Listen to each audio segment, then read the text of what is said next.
What up, ladies? Da-na-na.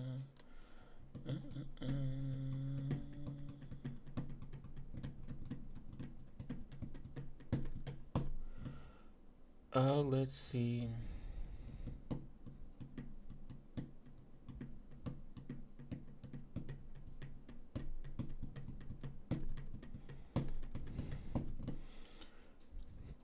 Finally got Brave. Working. Based. And my bones hurt. Oh, man. But we're going to... Yo, what's up? Who up looking at their satellite?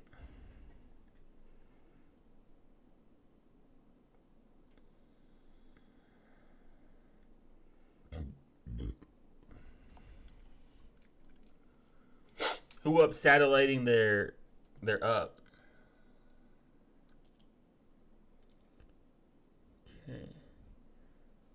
So I discovered Hermes,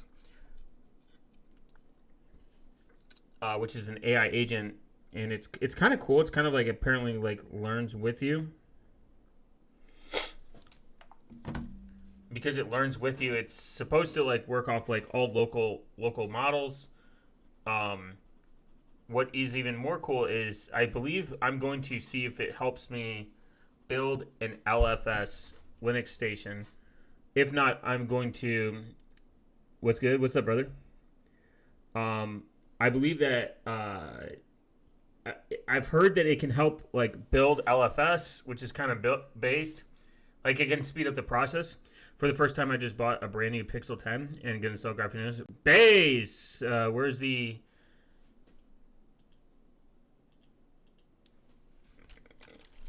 YouTube Yay? I need a fucking soundboard. That's what I need.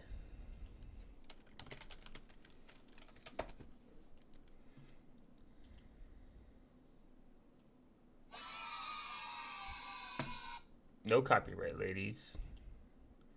I gave up the camera light. It's always on my phone. For the... Huh? Like, just turn off your flashlight, man. It's okay.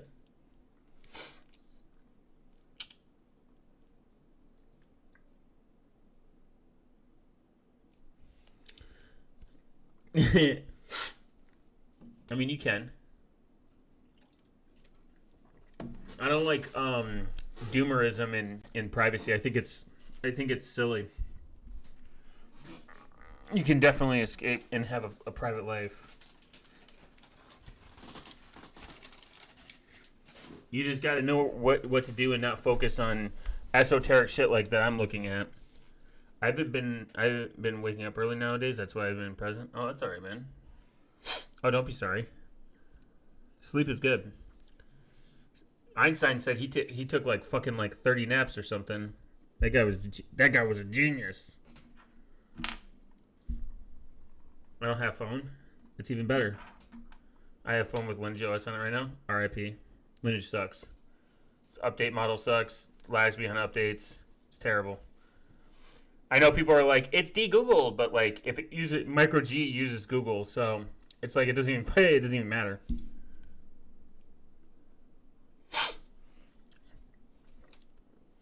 Though I did get Hermes to work and Olama to work on Cubes OS, so if you want a relatively secure environment, I'm bringing in crazy tech like RPI and then the office and then get. Oh, that's because you're. I mean, people think I'm schizophrenic sometimes when I talk to them about privacy, because I'll bring. Sometimes I bring up like esoteric shit that doesn't really matter. Like I'll be like, oh, by the way, your Marlon just goes on for eight minutes. I would kill myself. I don't use an alarm. Can't even have an Android without the normies freaking out. They're like, you have no iPhone? Green bubble loser?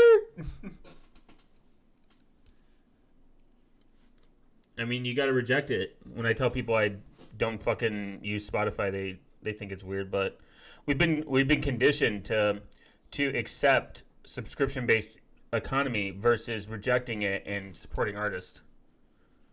That's the real problem. There's always an excuse to not buy music.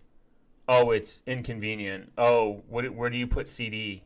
In my bussy? And then you're like, no, just fucking do like you did 20 years ago, buddy. It's not even like buying music and ripping it isn't even that difficult. It's not hard. I'm on Linux, which is objectively more hard. I had to find a program that was like fucking like 80 years old and that's called like Paranoid something and rip CDs. Yeah, just rip. I mean, I rip CDs all day. It takes zero time. I remember like when you wanted to get the best bussy ever, you'd make them a fucking like playlist. You're like, here's my playlist. And they let you hit and you're like, thanks. That was peak. Now it's like digital sounds cool until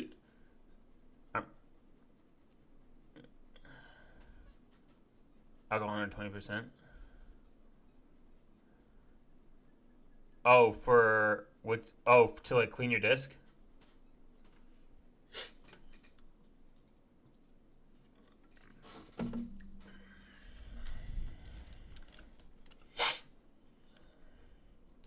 Or like that's what you would do to hang out with the hose.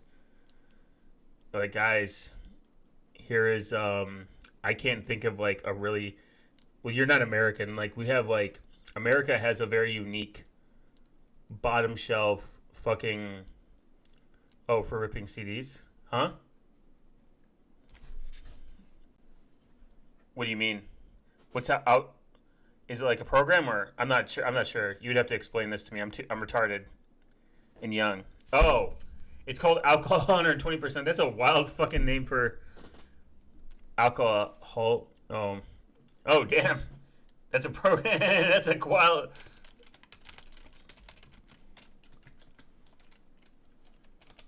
That's crazy. That's a crazy fucking name.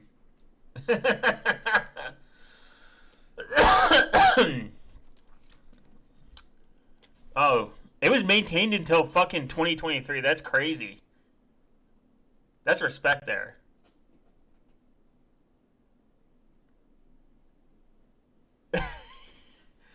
I mean, I'll give them that. They maintained it for fucking ever. For 23 years. That's respect right there.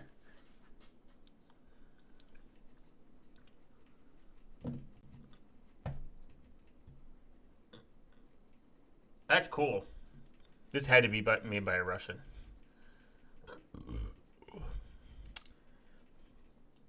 Based, actually. Based and cool.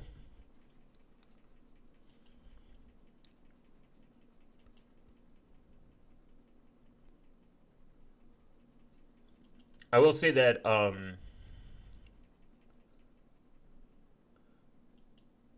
ripping music isn't necessarily it's not a bad thing. It's kind of awesome.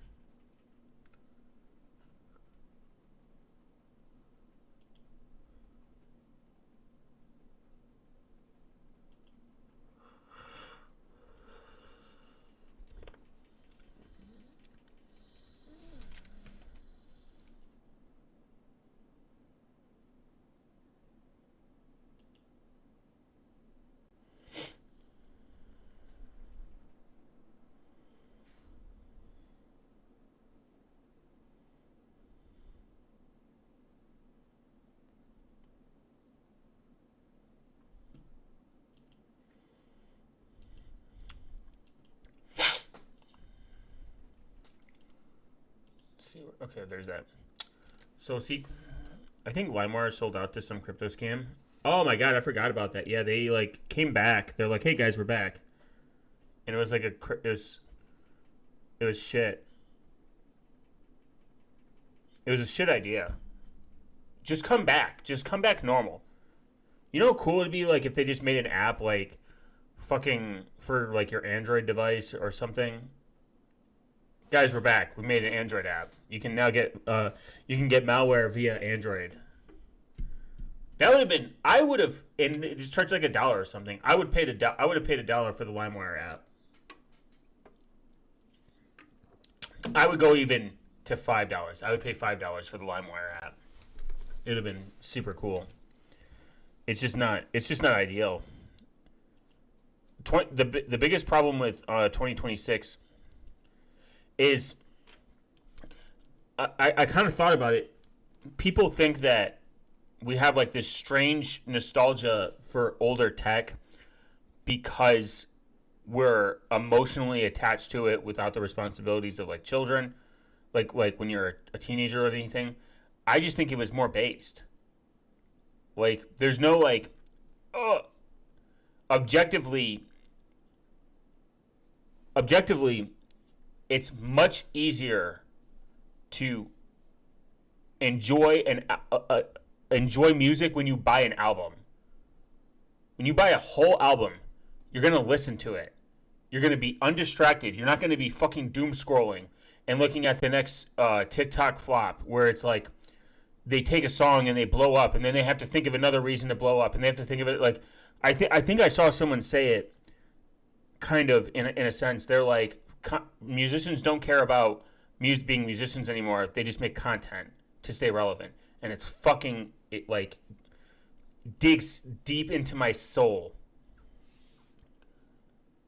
I hate it. I hate nothing more than seeing this cringe ass fucking like skit where a band is just like putting text over like what they're doing. This is gonna be like Boomer yelling at Cloud moment.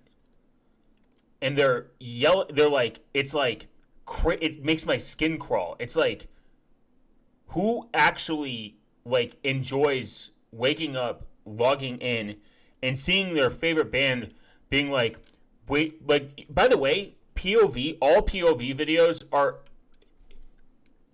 incorrect.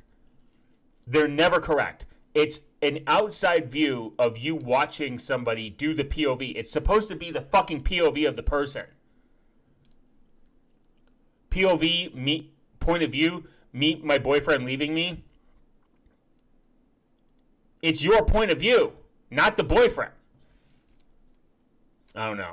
I'm just like, I saw someone like correct like they're like all POV videos are it like technically incorrect, and I was like, oh, that makes sense, they are. And then it's bands. Man, there's like someone that does like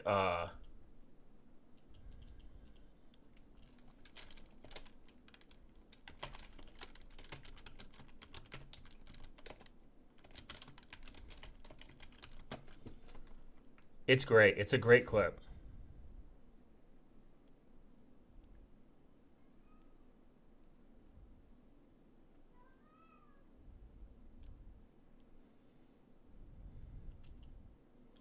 So many things, but I have the strongest opinions about the dumbest shit. Okay, so this one is about musicians at large, and it is, go, let's collab, and then never hear from them again. No, it's not that. I'll never find it. Okay, check this one out. See this acronym here? Yeah. TK. It's like,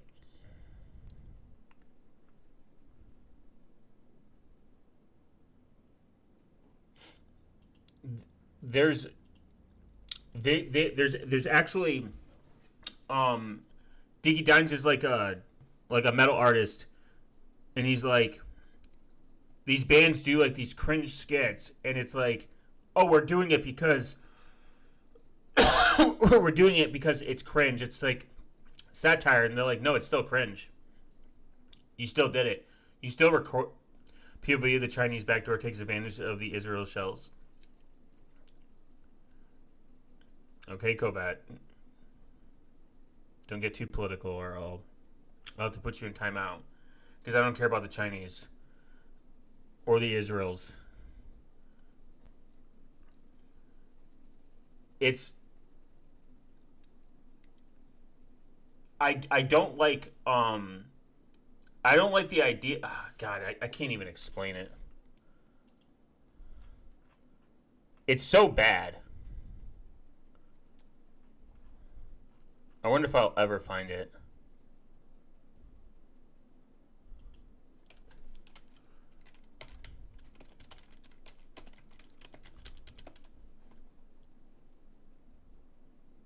Yes, this is it. I think I found it. It has like the whole inner monologue through Yes, on their that's what videos. it's called. I need to do this ethically. I need to give my opinions first for 30 seconds. We don't give a fuck about politics. We free, man.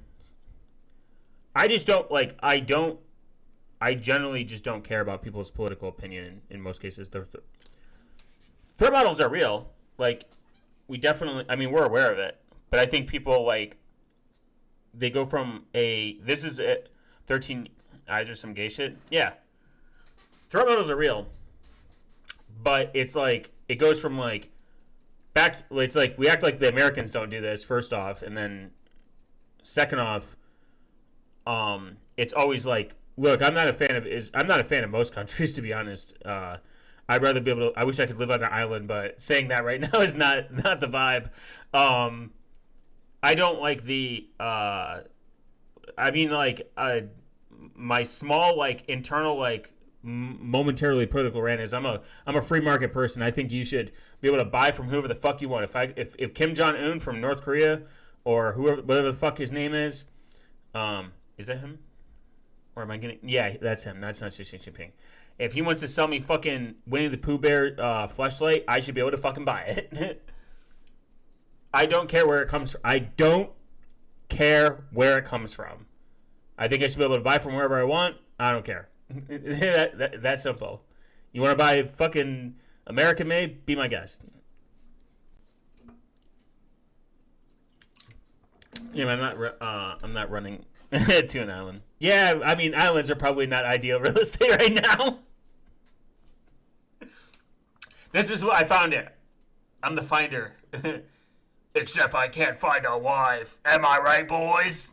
Like to myself. Yes. Around, and then it's like, Yes. apart. That's what it's called. Inner. Ain't no coward. Yeah. Free market dictates everything. It makes it. We're not even in a free market in America. But I mean, that's besides the point. This is what I'm talking about, and this is what's cringe. I wouldn't trust tech from North Korea. I'm not talking about trust. I'm just saying, okay, if North Korea makes the best knife on the planet, I should be able to buy it. If they perfected the knife, no tech, no backdoor, the finder, excluding wife, true. The finder. Stoked it happened. It's like, they're literally doing like rage comic memes. Like, this is literally like Forever Alone, and I've seen people talk about it. They're like, yeah, it was like our whole idea to do like we like rage bait to get engagement to blow up the band, and I'm like, it's still cringe. Yes, it's still. The North Korean shiny hunters took my wife, and the baddies. It's true. Gets nervous. Yeah, gets nervous. Whoa, nailed it. Look, if I find a wife happens to be, I would actually. I would like to. I wish I could visit just North Korea, just to see it. No other reason. No like. I want to talk to the people and I just want to go.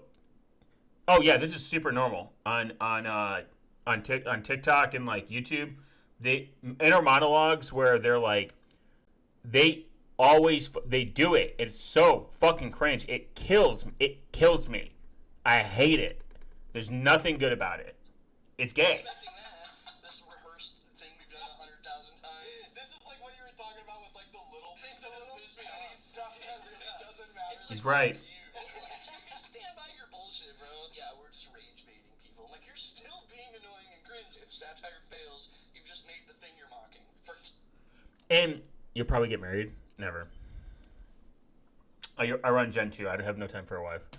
That's the actual issue with the music scene is we have more people making content to stay in the engagement realm to expand their music, And that sounds like, oh, you just don't want them to be big. And you, no, I embrace all musicians becoming financially successful and making money.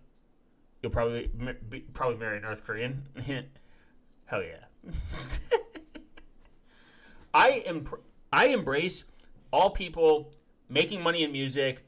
I don't think it's selling out when a local band becomes big and becomes based and becomes awesome. I'm not one of those people. I think those people suck because you're just telling your fucking favorite artist to be poor. Fuck you. And I hate you. I actually, but the worst part is like you become super famous, but now you have to run a whole social media channel. I believe I used to follow a content creator on like YouTube somewhere, and they stopped making content because they're like it's taking away from my ability to make good product. I don't fucking want to manage a social media, and it's just everything has to be so like all these fucking channels where they're me, random guy yelling on the internet, yelling about people doing content for a living, not doing it for a living, but all these channels that are like people shit on Post Malone for the country song. Yeah, kind of. I get why. I mean, he did it for the money. I think it's cool, but I definitely feel like he did it for the money. Like country is very profitable right now.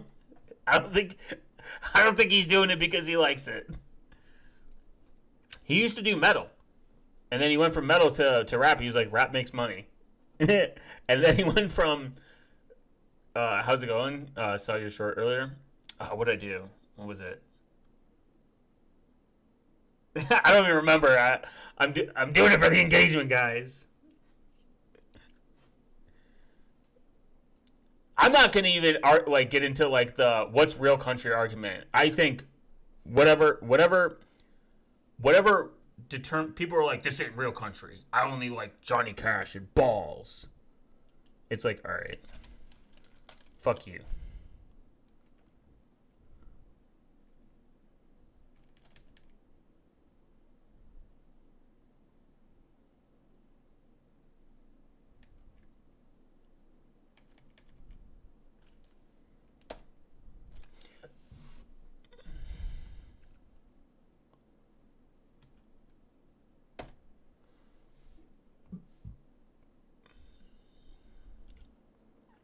Look at this photograph.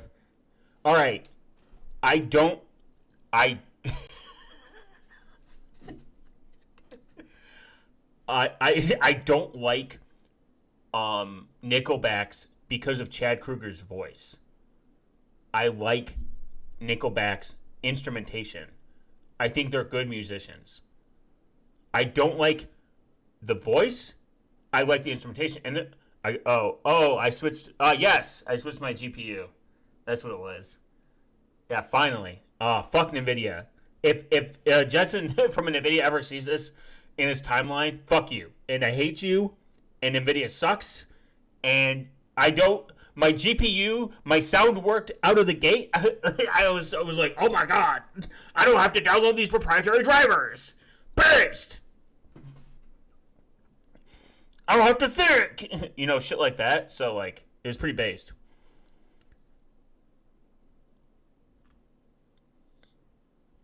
Nice. So I just got Hermes to work, which is super based. So Hermes is kind of an interesting AI. Look at this photograph. I found out something. Their name's kind of interesting. They used to go to like Canada. They used to cross the Canadian border to America for like beer, which is a common thing because I don't know something about the money.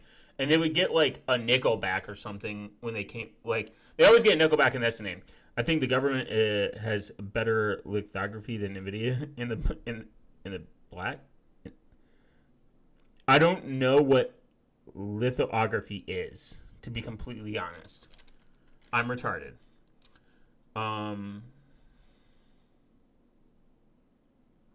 All right, cool. Let me see. Let's do this. Tell me. Damn.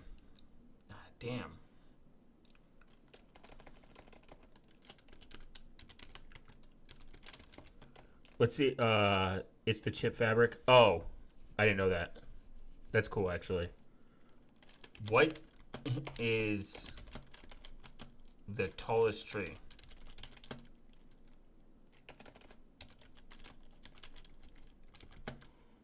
Oh, okay. That's cool.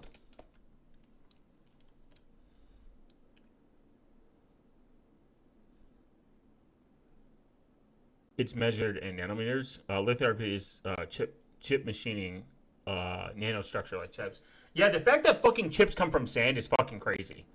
It's so. Oh man, my PC be fucking running.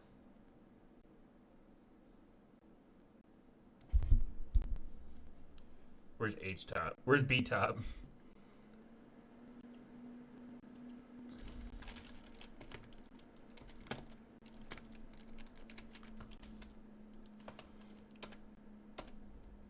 They don't. They're severely behind. All right. Use. Hell yeah! All 30 gigs is being used. I can hear it. Yeah. It's fucking guys. I'm compiling Gen 2. Oh, cool. I believe reload skills, rescan, Hermes. Apparently, it gets more efficient as it goes. It's. I'm also streaming too. Uh, voice is crackling. Voice is crackling. Yeah. Well, mainstream belief is that NVIDIA is the best, but I like to think NVIDIA isn't. It's not. DeepSeek proved this. DeepSeek AI's models proved that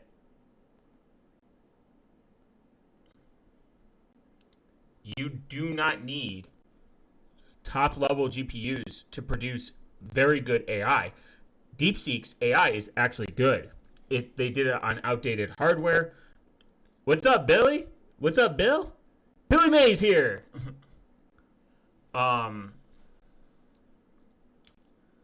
that you don't need to know these things in order to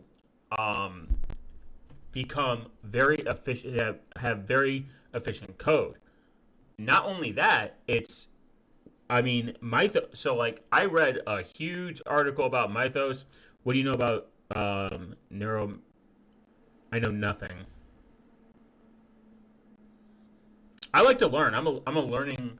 I like to learn anything under the sun, even if it's very small and rough. I like niche topics. They're very cool. I will always take that into account because it's such a it's cool. It's always cool to learn. Motherfuckers learning about the whole fucking tree algorithm.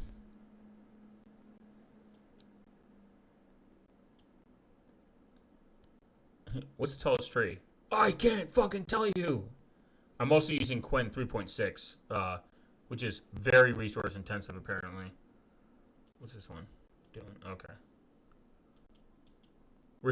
Guys, where's B top? I'm sick. Netherlands home to ASML, lender in EVU technology. Now I have to look at this. I think learning is cool. I think we need to are built based on biological neuron architecture. Oh, okay.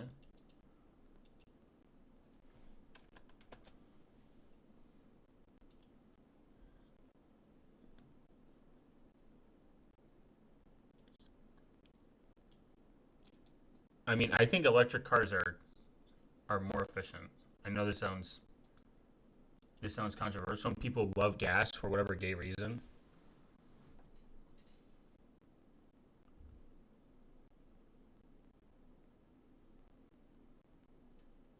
Oh, well, I'm retarded.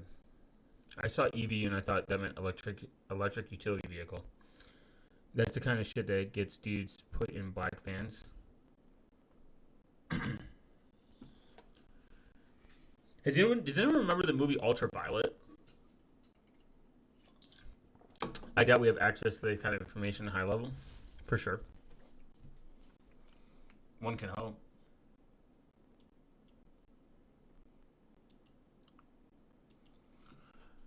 Neuromorphic chips are specialized process designs to mimic the human brain's neural activity using artificial neurons and synapses to process information via spike neural networks rather than traditional binary logic. Unlike conventional CPUs or GPUs that process data continuously, these chips operate on an event-driven asynchronous bias, meaning they only consume power when specific changes. Does this sound like the Matrix? Remember, like, you find out, like, they're...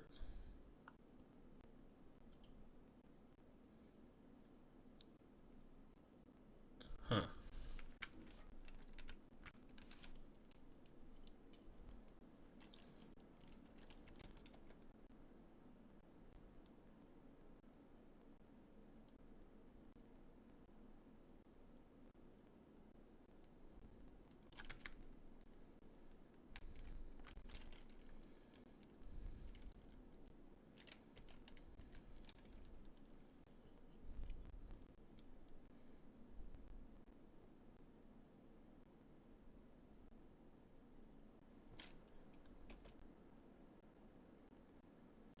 Hmm.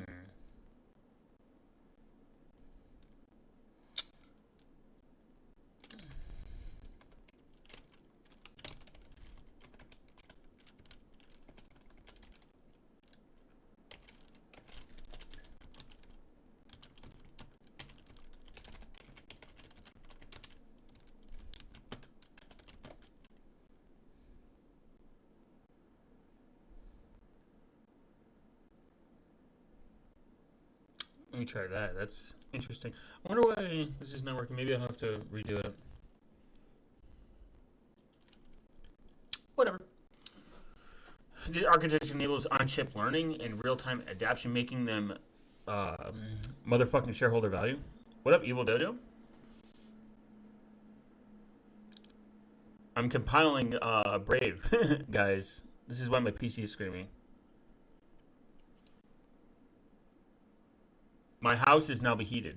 Biological cell chips, commonly referred as organ-on-a-chip technology, are innovative microfluid devices designed to replicate the function of human organs using living cells. That's kind of cool. Put a chip in my brain and give me a cyborg arm. For real! Come on, finally someone gets it.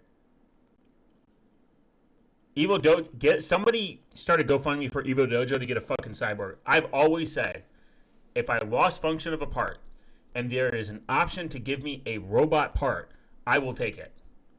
I don't give a fuck if it gets malware. Malware hands actually sound like a techno death death metal band. If I ever start a tech death band, I'm not that good, but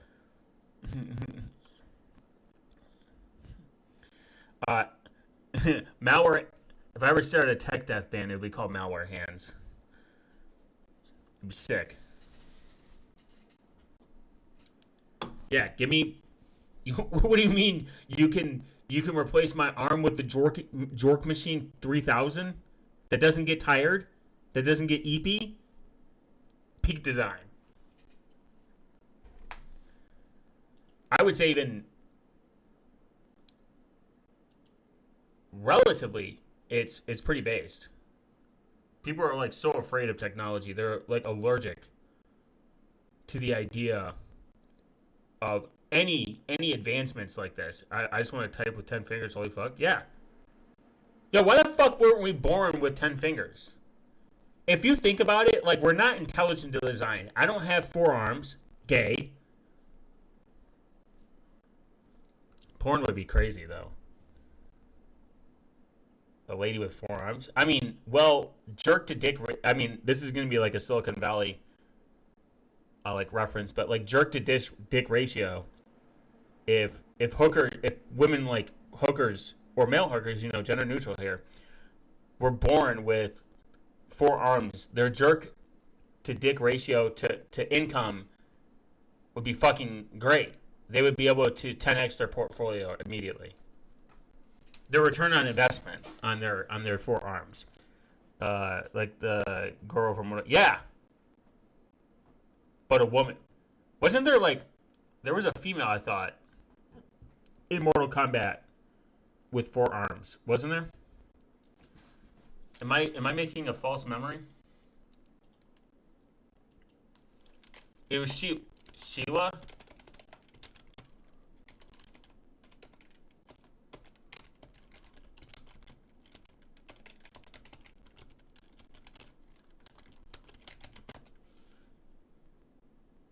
M dimensional and arm jerk problem. Yeah. uh, Shiva. Yeah. You're telling me you wouldn't want? I mean, come on. Just once. Yeah. Guys, it's imagine.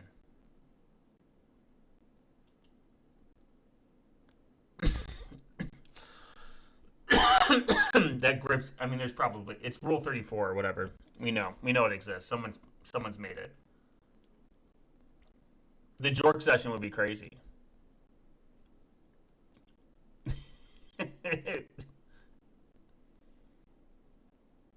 Rule 34 has definitely been applied there.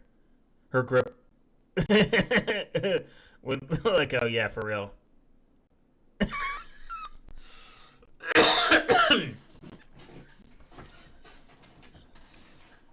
Look, if Elon Musk hit Mortal Kombat is why I swapped from Nintendo to Sega, I was only good with like one. I'm actually controversially, I'm a Soul Calibur's fan. I think Soul Calibur is better.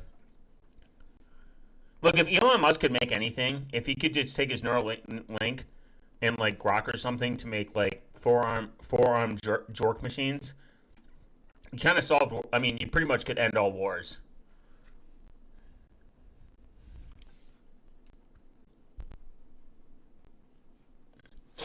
I would even say that you could probably achieve world peace everywhere.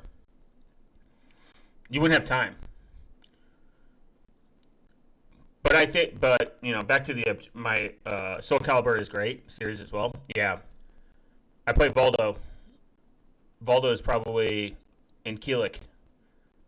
Most peak fucking characters.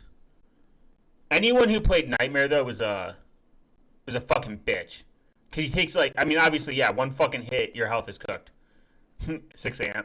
6 a.m. vibes. Yeah, for real.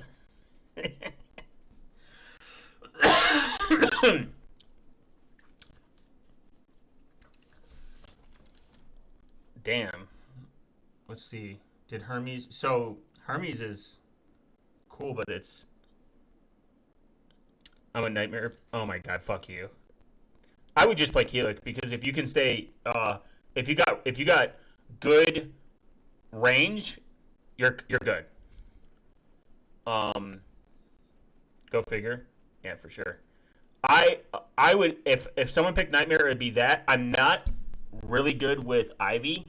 We all play Ivy for the tits, though. Let's be real. Or Cassandra. Um, if I wanted to beat Nightmare, actually, no, I could beat Nightmare with Valdo. He has a decent range, especially if you get his what I would call. I would go into crab stance mode and just fucking do backflips or some shit.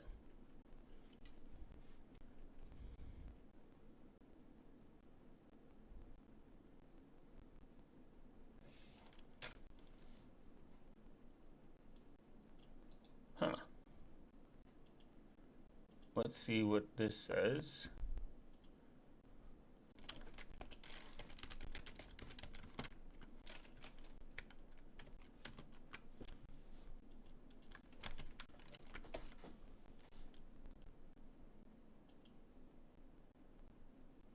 It might be.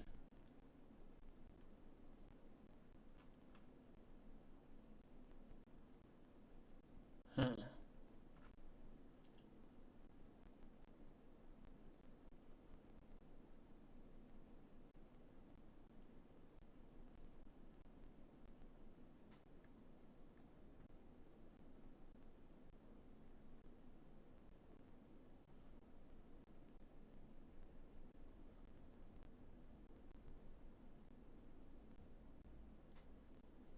Maybe it's because I don't have enough VRAM.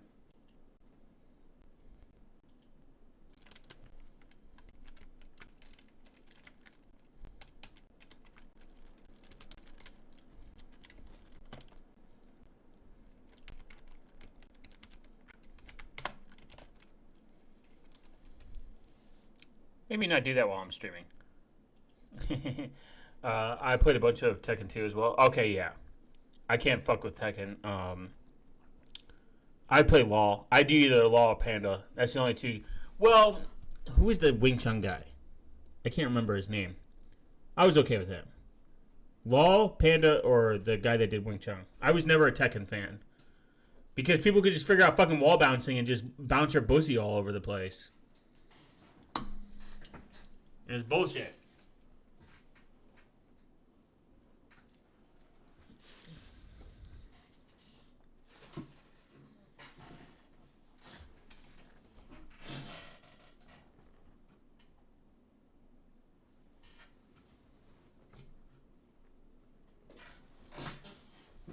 Shiva? Yeah.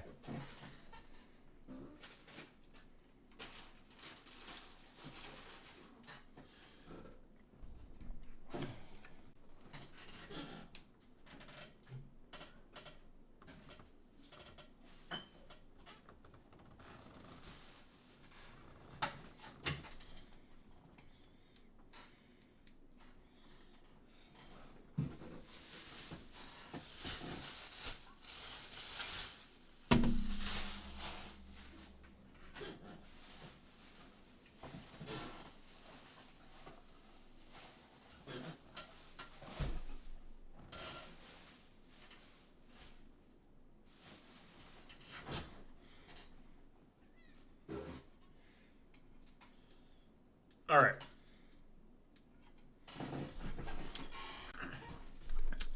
Postpone Malone. Yeah. Country Balone. Country Baloney. All right, Baloney sucks though. All right, back to you. Researchers today can spy on you. So we were looking at like threat model. Obviously, this is a real thing. Apparently, your SSDs, because they operate at high frequency, they can pretty much exploit a browser plugin to do this. So you have Frost, generate traces, monitor control, access cache, load application files, and analyze. High-level overview: the Frost attack. The attacker messages the SSD contention caused by the victim's activity by performing random read on large OPFS files, which is in the system. This is like native. So this isn't like an exploit that's based on you, country baloney, home, gnome, hot baby, give it me a new clone. It's true. You sound like what's that one country artist that everyone's making fun of right now? Because he made like a shitty, he made it like a shitty song or something. Military industrial complex makes more than Elon ever dreamed about. You leave our favorite billionaire alone, man. You leave our favorite South African man alone. So to measure, it does measuring SSD contention from JavaScript. JavaScript is the enemy, guys. Remember, we all hate JavaScript. Fuck JavaScript. If I can make I hate JavaScript t-shirt, I will eventually. I just need more t-shirts and more time. I will make a fuck JavaScript, hate fuck JS. Maybe like you know, like the circle with like a line through it, like a no, like no JS. No, not Node JS, no JS. You know, JavaScript hate, to be completely honest. Deserved JavaScript hate.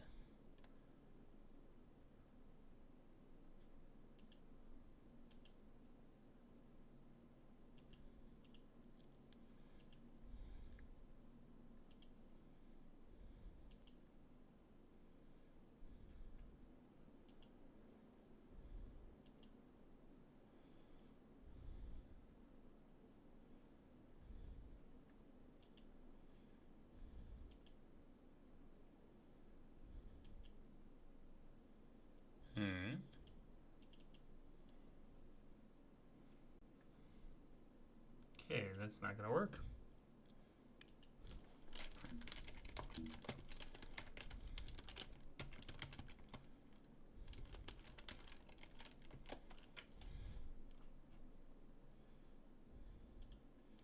All my homies drop Monero ransomware via JavaScript. True.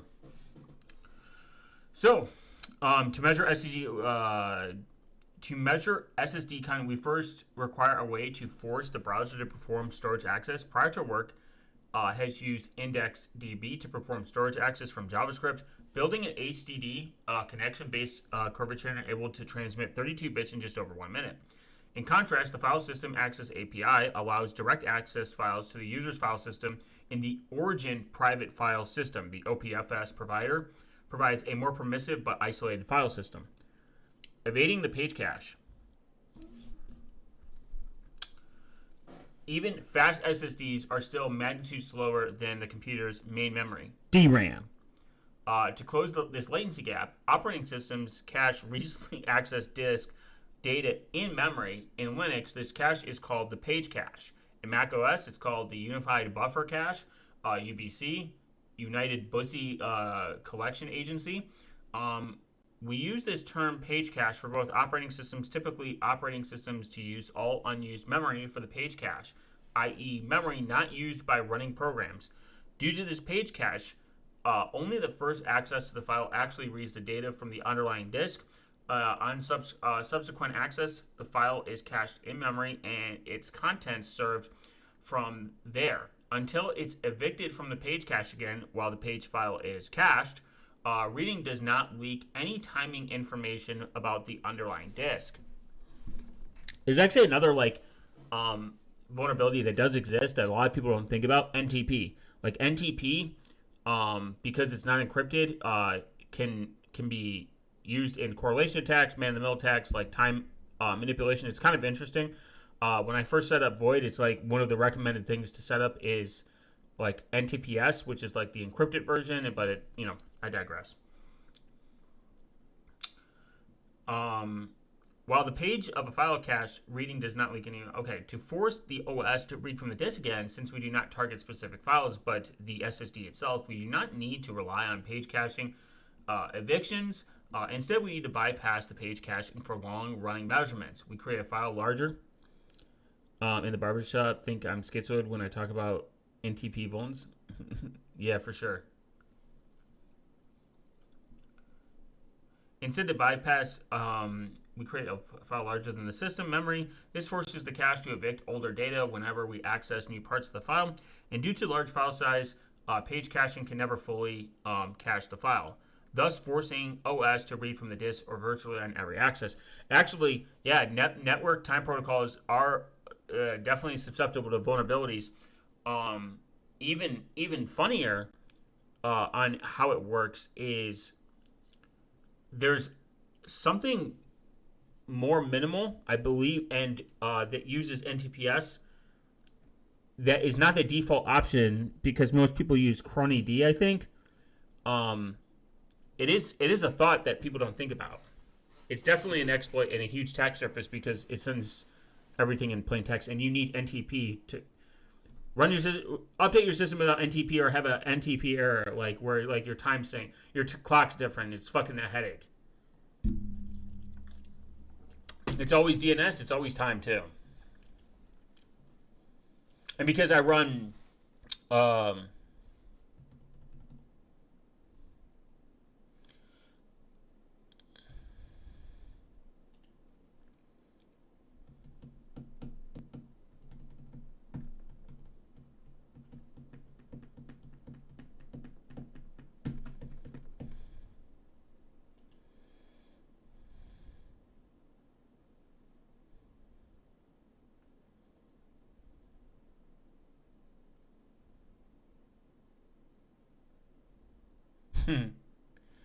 that's funny. AppRxG. Why do also, if anyone in Microsoft defaulting to MS servers, the time servers should be illegal. Why do people like Zen browser? Unironically, it's not good. I used it. Zen browser sucks. I mean, Firefox sucks in general, but Zen browser really sucks.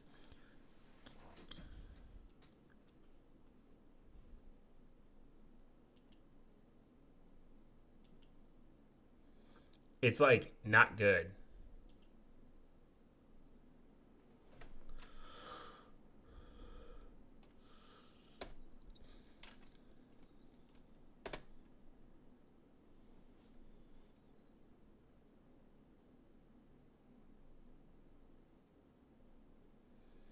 Yeah, finding out that fonts is fucking proprietary is even more crazy.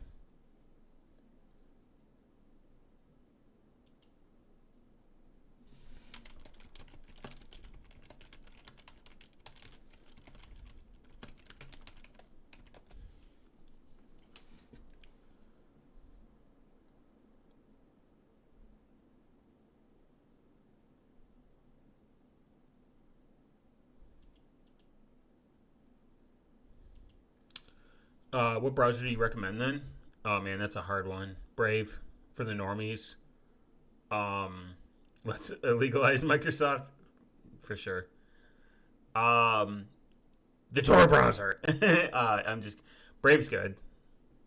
It's like people hate Brave so much for some weird for people are like no one hates Brave. Everyone that is a Firefox took money from Google to literally people are like Brave crypto scam, Brave crypto scam. Firefox took money from Google to make it the default search engine. Let that sink in. Somebody seriously let this sink in. He's cold.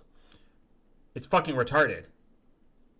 You're gonna talk about privacy. And then you're going to add one of the most non. I mean, honestly, I use Brave with my own hosted search engine or Brave search engine. I use Brave with so I use this is like my setup. If I want it to be as secure environment as possible, I use Trivent, which is Secure Blue's browser based on Chromium. I use if I want to be private, I use Tor. If I want to be private and not use Tor, I use Mullvad. If I don't want to use Mullvad and I want to use Firefox, GNU IceCat's better. I don't like LibreWolf. I don't fucking care about the LibreWolf like fans. Firefox Ghosted Brave is good. Ghosted Brave is ghetto. Oh, currently I'm using Brave is good. It just works. There are some things I don't like that Brave does, and there are things that Brave did in the past that I'm not a fan of. But people are like, but Brave, crypto, pee pee poo poo. It's like, okay, fucking Firefox fucking picked the default, took money from Google to make it as the default search engine. You're telling me that's not a fucking red flag or gay or a bad idea? That just saying, we only have 3 browsers. In reality, it's either all Chrome or all Firefox or whatever the fuck Apple uses. I saw someone mention the config settings in Chromium fucking with Mullvad DNS, I think. Oh.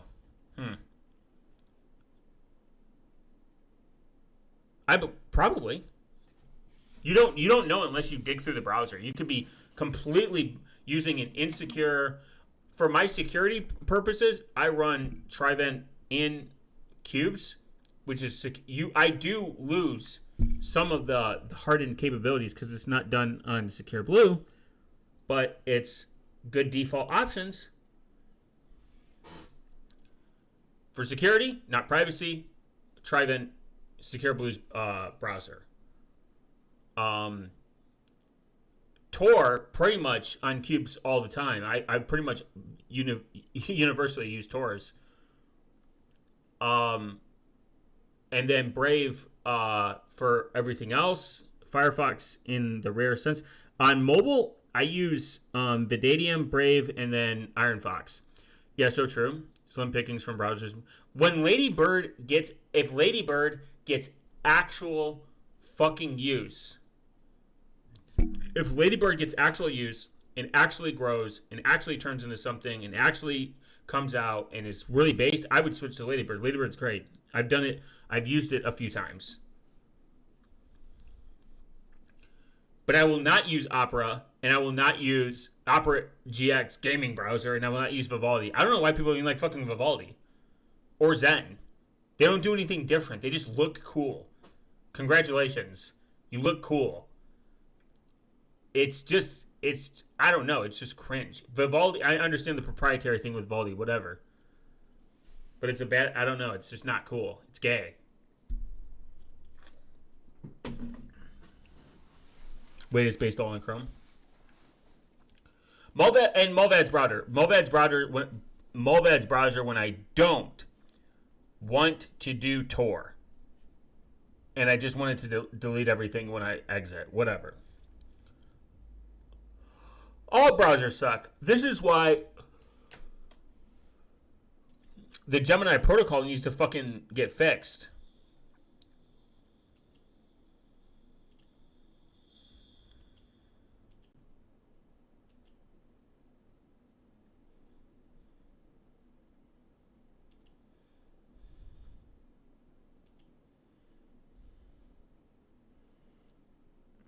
Like, the Gemini protocol was kind of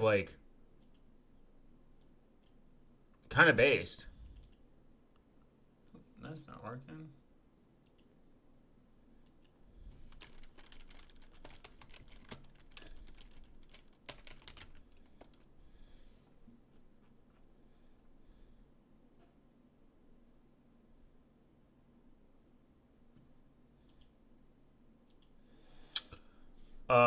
God, Opera is awful. I fell for the game. Oh my god. It's not your fault. It's what the fuck do you need a gaming browser for? If you actually sit down and think about it, it's a terrible idea. I'd actually use Opera GX if it wasn't so buggy and goonerish. What? It's bad. I've never. I used it once and I was like, this sucks.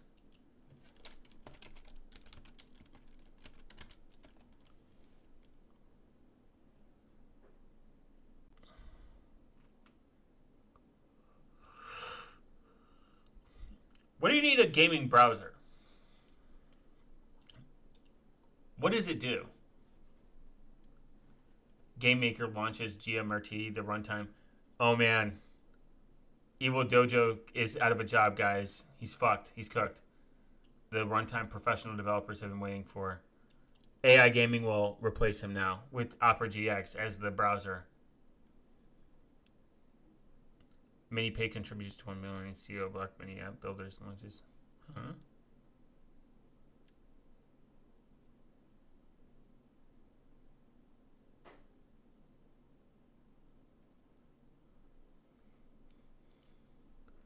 I used it for a year to 6 months.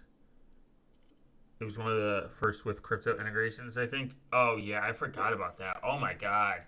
And people shit on Brave. MiniPay and wallet connection. Stablecoins are fucking retarded. Say I'm wrong. Somebody say I'm wrong, please. I've never understood. I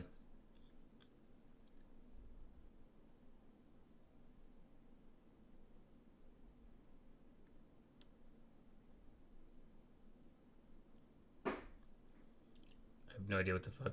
You get a lot of schizophrenic people in the privacy space.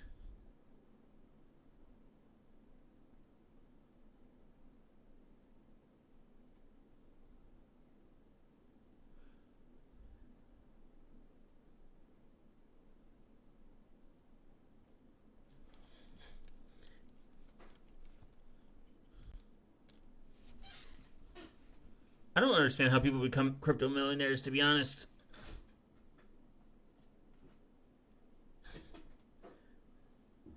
Oh yeah, they just do meme coins or something.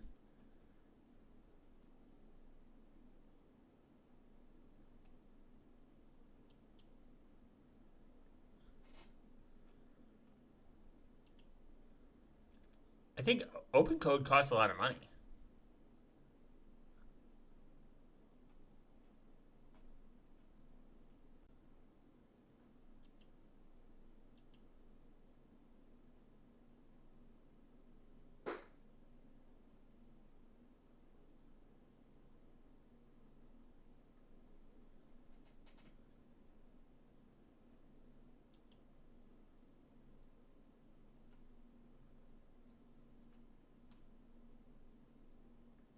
Hmm.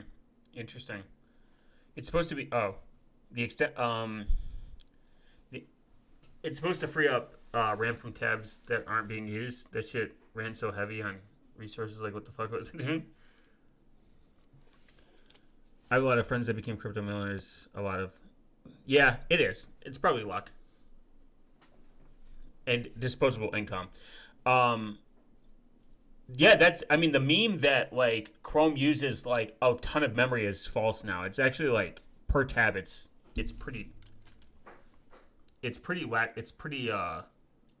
It's not necessarily as bad as everyone makes it out to be anymore. It used to be bad, but now you can open up like 100 tabs.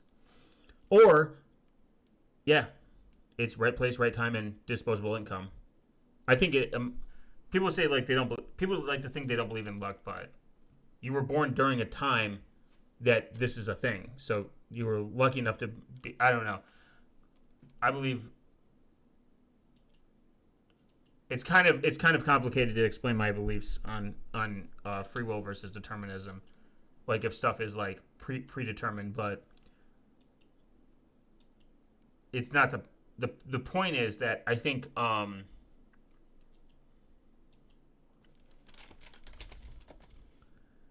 I'm down to yeah, I was probably like running out of RAM. Interesting. I'll have to run that later. Yeah, I'll say that right place, right time, and knowing people is a huge part of how people get. I mean, I'm not saying it's everything. Like you have to be knowledge. Like people that are like super against AI, I think are the people that don't understand the good use of it, but there's a bad use.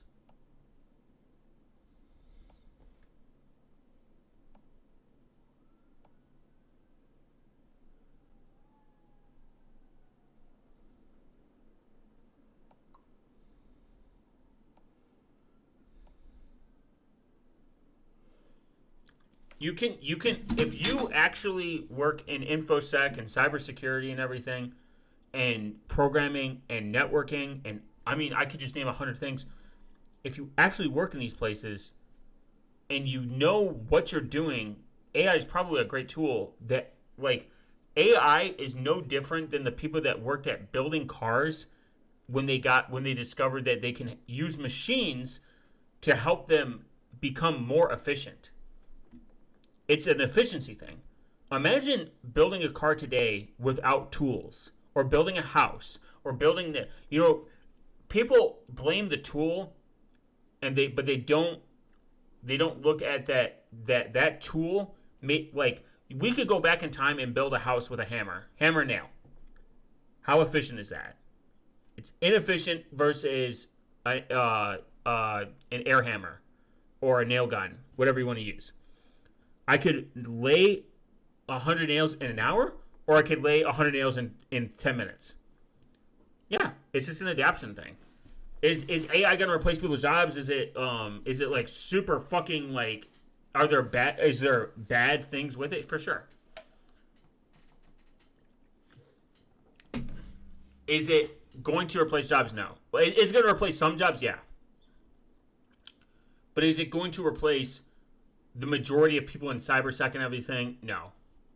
Networking, definitely not. You need network engineers, not like Knox network engineers. They need to still touch physical infrastructure. And I believe Juniper has been using like AI for like quite a while. I think them and Cisco. Now I think Mythos is going to get released soon. I think it's going to be released next month, which is kind of cool. I want to check it out. Even whatever it costs. I mean, like, I just want to see how good it is. Apparently, it's super fucking crazy good, which is that in itself is insane. So I think that it's an interesting, concept. Mythos looks cool. Their argument that it's too dangerous to release to the public is fucking retarded. That was always a dumb take. Oh, ASM Holdings is headquarters in the Netherlands and the world's sole supplier of extreme violet, ultraviolet lithography machines, which are critical for manufacturing the most advanced microchips. I believe someone I just watched a video about this, which are critical for manufacturing most advanced microchips used in AI, smartphones, and supercomputers. Founded in 1984 as a joint venture between Philips and ASM International, ASML achieved near monopoly in EVU technology after competitors like Nikon, and Canon. What the fuck? Nikon and Canon were in the uh, lithography machine business. That's kind of crazy. Driven by the immense technical and financial risk of EUV development, market dominance holds 100% of the market share. I think. Oh yeah, aren't these the people? Vertasium did a video on this. It was kind of interesting because these get us closer to, I believe, like quantum computing. Required for chips at 5 nanometer nodes and smaller, making the strategic linchpin for the global semiconductor industry. Technology complexity: EV machine contains over 700,000 components, weigh 108 metric tons, and it costs between 200 million and 400 million, with next-gen high NA models reaching 400 million. Geopolitical significance: the company's monopoly status has made a focal point of U.S.-China trade tensions. Financial scale: 2016 Europe's most valuable technology company with a market capitalization between 363 billion and 527 billion. Product capacity: ASML produces approximately 40 to 50 EV machines annually, with customers like Taiwanese microconductor, Taiwan Semi-Microconductor Factory, or whatever. Intel, Samsung securing proprietary access to next-gen high NA systems. The thing is, too, is this is how fucked the stock market is in general. This company should be exploding, but you got like cucks like fucking like Nvidia exploding that make no sense. These people produce an insane amount of semiconductors factory. They're this isn't like financial advice or anything, but I've seen people talk about how undervalued they are, and they should. And same thing with even Intel. They shouldn't be priced at they are. They should be higher because their contribution to society is pretty fucking insane.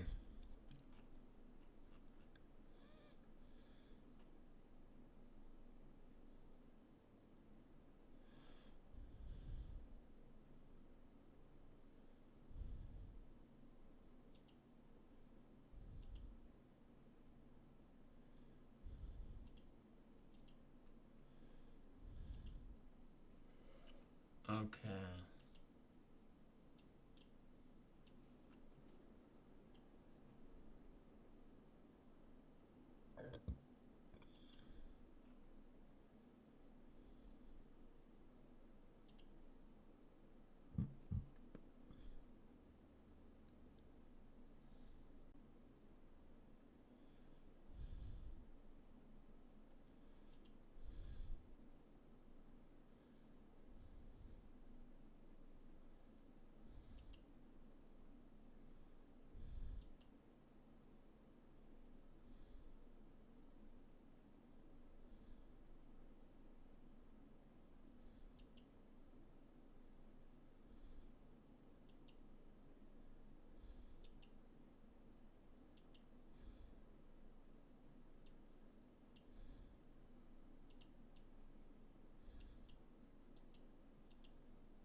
Okay.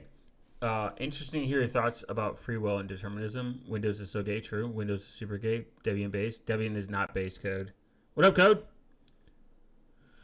Um, I don't really believe in free will. It's kind of I kind of more believe in like determinism.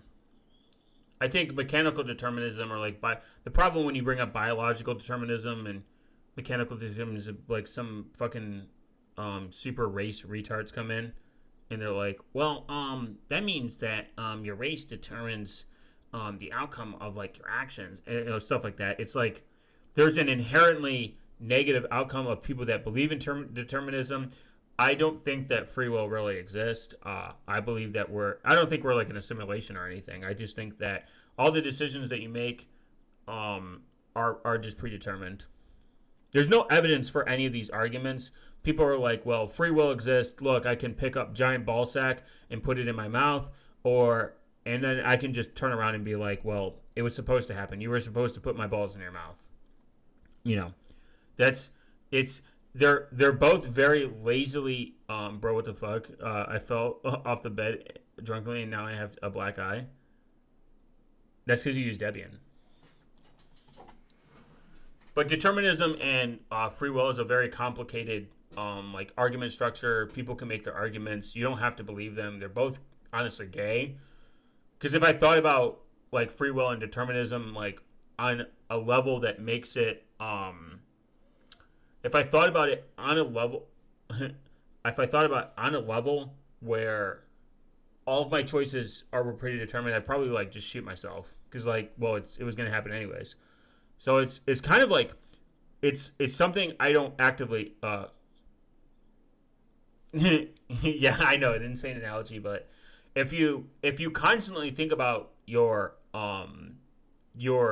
consciousness of like free will versus like, is this free will or was this already predetermined, you'd probably go insane. I think most people like to think about it in a philosophical sense, and that's really about it. It goes no further than that, and then they grift online and say like, I found out free will exists. I found out God exists, and it's like through science, and like it's like, dude, just tell us that you owe on your rent and you don't have enough money. That would be more honest. Like, just say you're broke, dude. It's okay. Like, people in the science community are always like broke apparently. Like, they always have to like, I found the meaning of balls, and it's like, all right. No one cares. It doesn't change anything. That's why I hate those.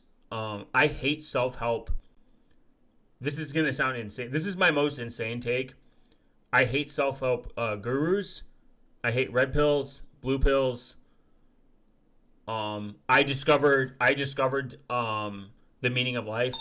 They're all gay. No, you didn't. No one likes you. I fucked your mom.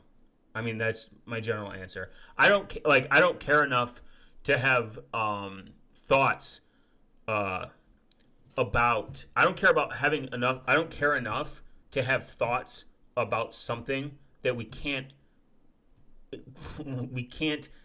physically reproduce builds.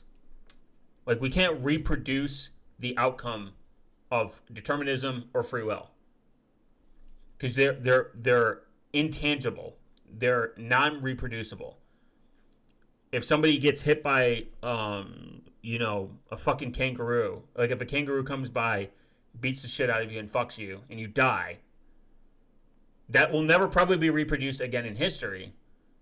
So we can't know if that was a deterministic outcome or a free will of the kangaroo coming around and beating the shit out of you and fucking you. Life is a very complex system. I think that it would make me insane to actually think beyond these are probably already predetermined and that's about it. And I don't want to say that it's not like a lazy outcome. Like, it definitely is. But I live in the best timeline. I live in a great country. I know people like think America sucks on every level, and it does in some sense, but I literally live in a timeline where I have access to the most information humanly possible. I'm seeing the best advancements happen. I could care less if it's free will or deterministic, to be completely honest. Or I couldn't care less. Whatever the fucking correct English version of that is. I mean, we truly do live in an amazing timeline. My views have shifted and changed it throughout history. I used to, you're describing the clowns who post in r/aftergrift. I'm not sure what after gifted. You would have to explain. You would have to explain this to me. Because I'm interested actually, which is would be kind of funny. I'm not a deep Reddit. I like Reddit for like other reasons. I think there's Reddit has its place, but there's too many subreddits for me to actually keep up with.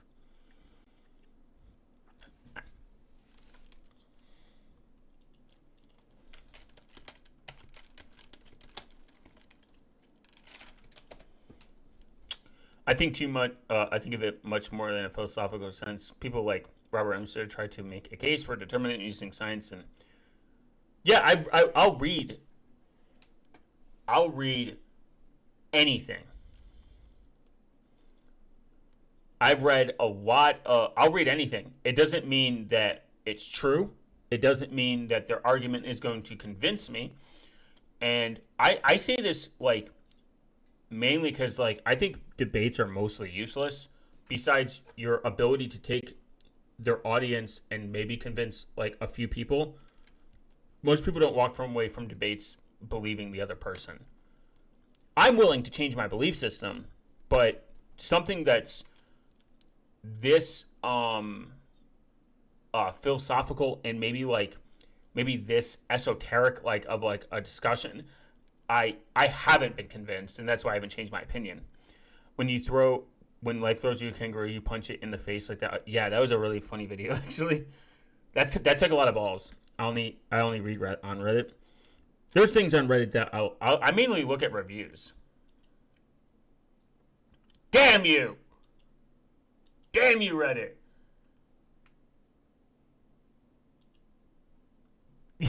Hey, can somebody give me? You hit several nails on the head for me. Oh, giftedness. Are you talking about like people that like think they're gifted? Like gifted kids?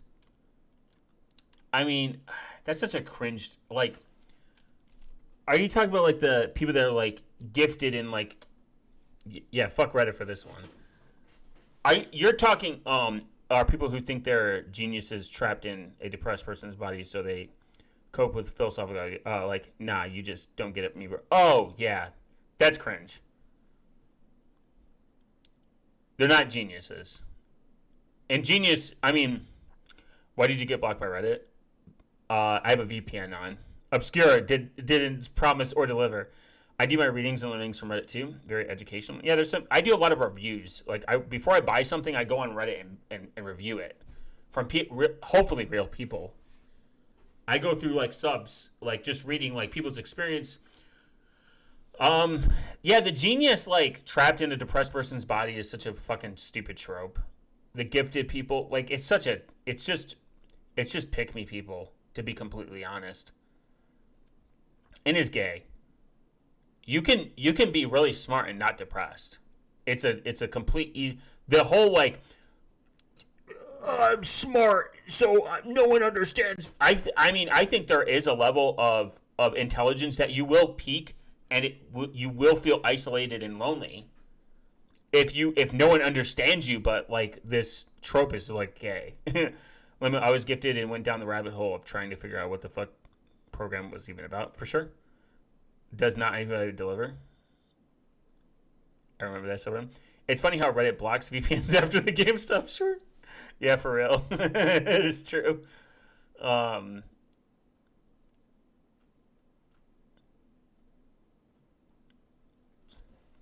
would say that the issue with, look, I think intelligence comes from your ability to take bring back GameStops. No, man, they only give me 80 cents for my fucking bring back Blockbuster.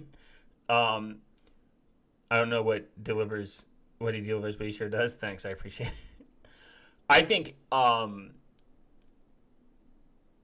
think your ability to admit you're wrong and your ability to take complex art, like complex stuff, and explain it and be able to be corrected on it when you're wrong, I think that's in itself a very intelligent like trait to have. There are definitely smart people out there that are fucking assholes, though. Like this whole like, I mean, people say intelligent like SATs are bullshit and like tests are bullshit. If you can't take something and explain it on paper, you don't understand it. You're just doing operations of guessing, and you're just correct. Like if you have a lot of people in the car industry are like this. They will be like, I don't understand how it works. I just know how to take it apart and put it back together. That's fine. That's okay. But if you can't explain what it is and take it apart and explain why it's wrong, you don't understand it. And that's okay. I'm not saying it's a bad thing. I just think people like overestimate that in the car, especially in the car industry. And actually, I'll even say that like you do understand it because you know that it's wrong and you just don't know how to explain it. Being able to explain it would be even better. Like if you know how a fucking transmission works and you take it apart and you know how to read a schematic, you do know how to explain it, you just don't want to say it. It's fine. If you look like Richard Stallman in my age, either you are very intelligent or retarded. I have not taken the spectrum test yet, so I believe everyone said code. Someone send code the spectrum test, please. Jarvis, send code the spectrum test. Spectrum is and the problem with TikTok doctors, people diagnosing themselves is the spectrum. Not everyone is on the spectrum. Do drugs and fuck hoes and get out of the system. Low-key, for real. We all love drugs, and I love the hoes. As a kid, they really made you feel like you were special. Most kids did not understand why. Expectations were high for me, and when they were, I mean, there's going to wonder what went wrong. Yeah, I could say that, like, when people put you at a high expectation of learning level, when maybe, honestly, not in a mean way, but, like, maybe you weren't actually, like, gifted or smart. You're just they're just being nice. You're actually a retard. They're pushing you to an expectation that you can't meet. That 100% is a problem, because you can't meet that expectation because you're a fucking child. I think that is a problem, but that doesn't mean I don't think you're gifted. The people that think they're gifted is where I understand the like the correlation between being gifted and not meeting an expectation because it's not realistic or it's arbitrary or it's crazy, or not being gifted, being told you're gifted because they don't know how to be mean, like be nice. Like you can tell a kid they suck. Hey, you suck at this. Like this whole like social disorder of like not telling kids they're wrong. Cocaine and blackjack, brother. Oh. Huh. Well, if you do cocaine, you shouldn't look like Richard Stallman. You shouldn't be eating. And I hate blackjack. I can't. Actually, I hate poker. Dumb. The Dunning-Kruger effect is also a factor. Yeah. Overestimating. They're like, build your ego, and then they're like, throw you out there like old timers, like tell you, oh, pinky pick your, yeah, by your bootstraps. Pick yourself up by your bootstraps when you have no boots. Yeah, Dunning-Kruger is a real thing, where you overestimate your cognitive ability to understand something. Like, I'll never pretend I'm good at math. I'm not. Billy coming in with the language lesson. I actually, I'm really bad at math, but I know I could be better at math if I just pay attention. The thing is, we also, as a society, expect people to be the term prodigy and the term gifted has tarnished the ability of people wanting to learn. That's my problem. Math isn't something that you are born with. You don't know math. You're not born to learn math. You either like it or you don't. If you don't like math, you're not going to learn it. Why the fuck would that happen?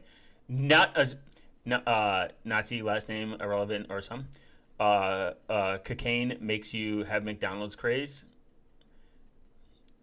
Really? That's like a weird. That's a weird thing to crave. I wouldn't know. I remember having a psychologist proctor exam, and that was different from an exam taken before. It was an IQ test. They give it to students that were recommended by staff by the school. IQ tests do matter. People think they don't. They matter. If your ability to understand and absorb information at a certain level because it interests you, excels than the other person, fuck yeah. Like you're gonna understand it. You're gonna be able to explain it and repeat the process. Dunning-Kruger, yeah. I'm bad at math. Like, this is a perfect example. I'm not good at math. I don't care to get good at math. Math is cool. I think math is great. I like learning about crazy math theories, but not enough to recreate it. The artificial sugar in McDonald's does get you high, based. But the idea that math is like people are just born good at math, that's not true. It just can't be. People aren't born good at things. They're born. When you are born, you were born at timing, at convenience, at I like this. Your serotonin is peaked. If you have parents that are like that are musicians and you're around music all your life, no shit, you're going to be good at music. You're going to be exposed to it. That's how I got into the gifted program. Yeah, and that's awesome. I mean, like you're probably just a smart person, and there's nothing wrong with being smart or gifted, and it doesn't mean immediate social skills. It doesn't mean anything. I realize none of that shit really matters. Yeah, I say it doesn't mean anything in this, not in like you're not smart or anything, but I'd say it doesn't mean anything in the sense that like if you have the patience and time, you can literally learn anything. It's not rocket science. I think it does matter because it allows you to excel maybe in stuff that you normally wouldn't have found interest if. So they've taken kids that where the parents have more money and they put them into private school where they have more attention and time and the class size is smaller. And when they do this, it allows you to essentially focus on your strengths and your weaknesses. That's it. But a skill that I think people don't have is how to take criticism.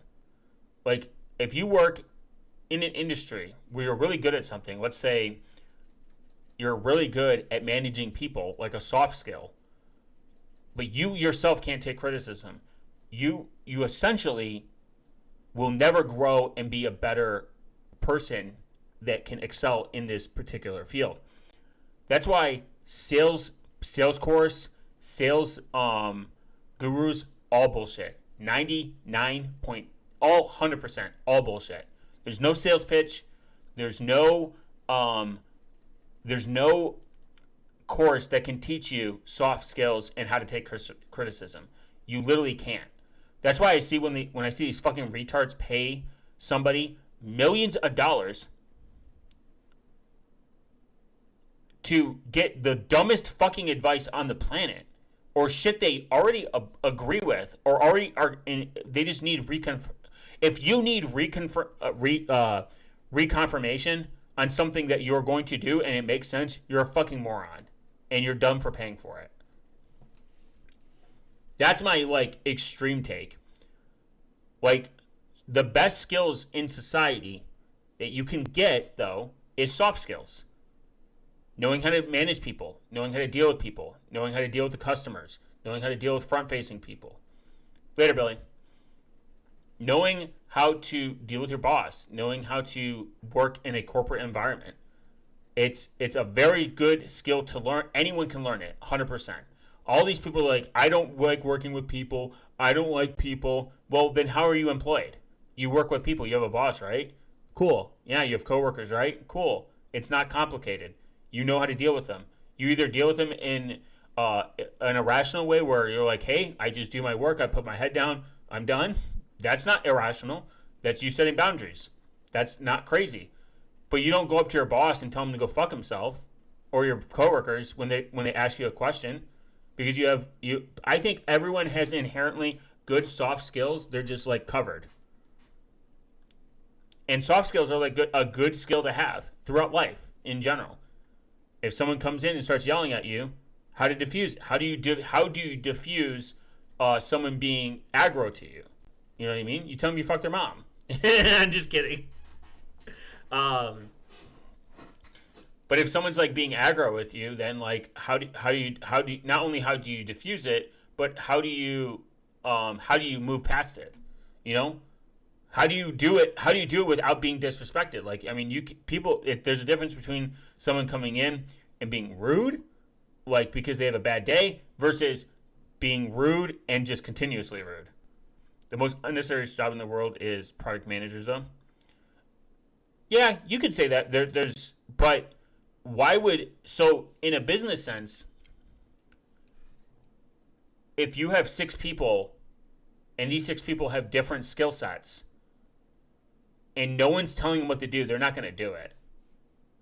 A project manager's main purpose, it sounds like a very useless job until you realize it's like, hey, code, you're the best back-end developer we have. I'm outlining this. You know how to follow directions. And you meet your deadlines. That's simple. I'm going to assign you to these tasks. You might not know that. You know what I mean? And then you have Mark, a fucking retard, but he's really good at front end and he can do it in 10 minutes. Why would I shift that 10 minutes, something that might take you 30 minutes versus it takes Mark 10 minutes, but he's a fucking retard. So I know he can do it in 10 minutes and you can do this in 30 minutes. That's just understanding how people's time works. How like when you get into like a level of management, you understand how your team works, who works the most efficient at what. You assign tasks. It's not because like they don't think you're stupid or anything. You're just not good at it. And instead of wasting time on training you on something that you're not good at, we're going to put your good skill sets to use, and we're going to take that use and 10x in Excel. And then I'm going to take the other person and do that, and then it's going to switch. I mean, it's just common. Project management sounds like worthless until you realize people need to be managed. That's all it is. People need some form of construction and leadership. There are people that are like really good plumbers, and that's all they're really good at. And they won't touch electricity. And then you have an electrician that's really good. If you're building a house, what do? You take that person that's really good at electricity, that's an electrician, that knows how to do it. It's efficient. It's up to code. It's up to standards. Same thing with plumbers. And then you build it. You don't sit there and micromanage. Like, you don't have to micromanage people. You just got to make sure you take their strengths and push them together. That's like, my perspective. Damn, off topic. I need to make an off topic button that incoming side rant alert. Brr, brr, brr, brr, brr, and it starts playing like techno or something.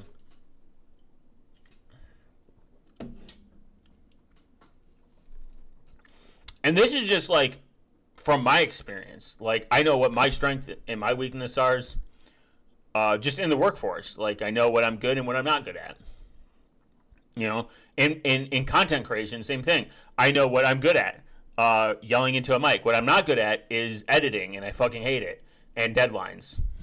I hate deadlines. That's why I'm glad I would never do YouTube as a full time, unless YouTube replaced my entire income 10x. I would never do it full time. It's too time sensitive. I get financially hit when I do YouTube, when I release a video and then I wait. If that makes sense. And my retention time. And I don't always look at the analytics from like, oh, people are leaving the video. They might be watching in Tor. They might be watching it through an ad blocker. They might stop and come back later. A lot of my videos are long. So I don't know where people are. It says like, oh, these people drop off here. It's like, all right, I'm not paying attention. I don't care. I don't know. My country, there's no product manager. There's boss man, senior devs, and that's how they hire. Yeah. Do you tell them if they started paying creators in Monero? Damn, that's a good question. Whoo. Well, senior devs would be a project manager. They know where your strengths and weaknesses are. Everyone's got a boss. I mean, a boss is a project manager. They're managing the project, but I get what you're saying. In the US, it's like you can literally just be a project manager. If YouTube, Probably not still. I don't like the idea. This sounds kind of crazy. I don't like the idea of YouTube being my main source of income for only three reasons. The first reason, ad revenue always just fluctuates. I'm in the industry to tell people to leave YouTube and be, in a sense, away from the tech giants. So that hurts my revenue on a business sense. I do not edit my videos, so I don't care to learn editing. It's a very tedious, boring process. I don't want to outsource it because that would cost money when I try to give the information for free. And I try to do YouTube as natural as possible. I don't like over edited content. I think it's cringe and it's ruined the platform. I'm very like old school YouTube, where YouTube was more entertaining when people built a brand, not built a brand, but built a personality. See, I use the word brand and it's cringe because that's what we're used to. YouTube, everything has to be a brand. Everything has to be my balls. Everything has to be gay.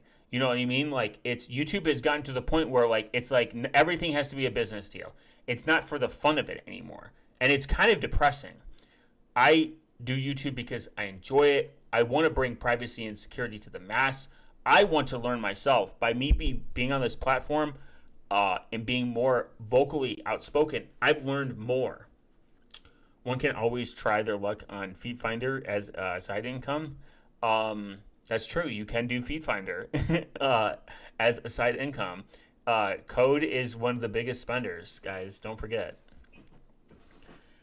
I would say that YouTube, in a sense, is not a dying platform, because that's stupid. It's a platform where you have to compete now with the Mr. Beast. You have to conform to this fucking shitty thumbnail, this shitty ideology, this fast editing and short. I don't care to do any of that.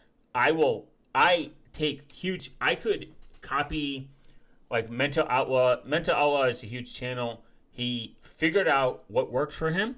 He edits fast videos. He does hyperbolic thumbnails and hyperbolic clickbait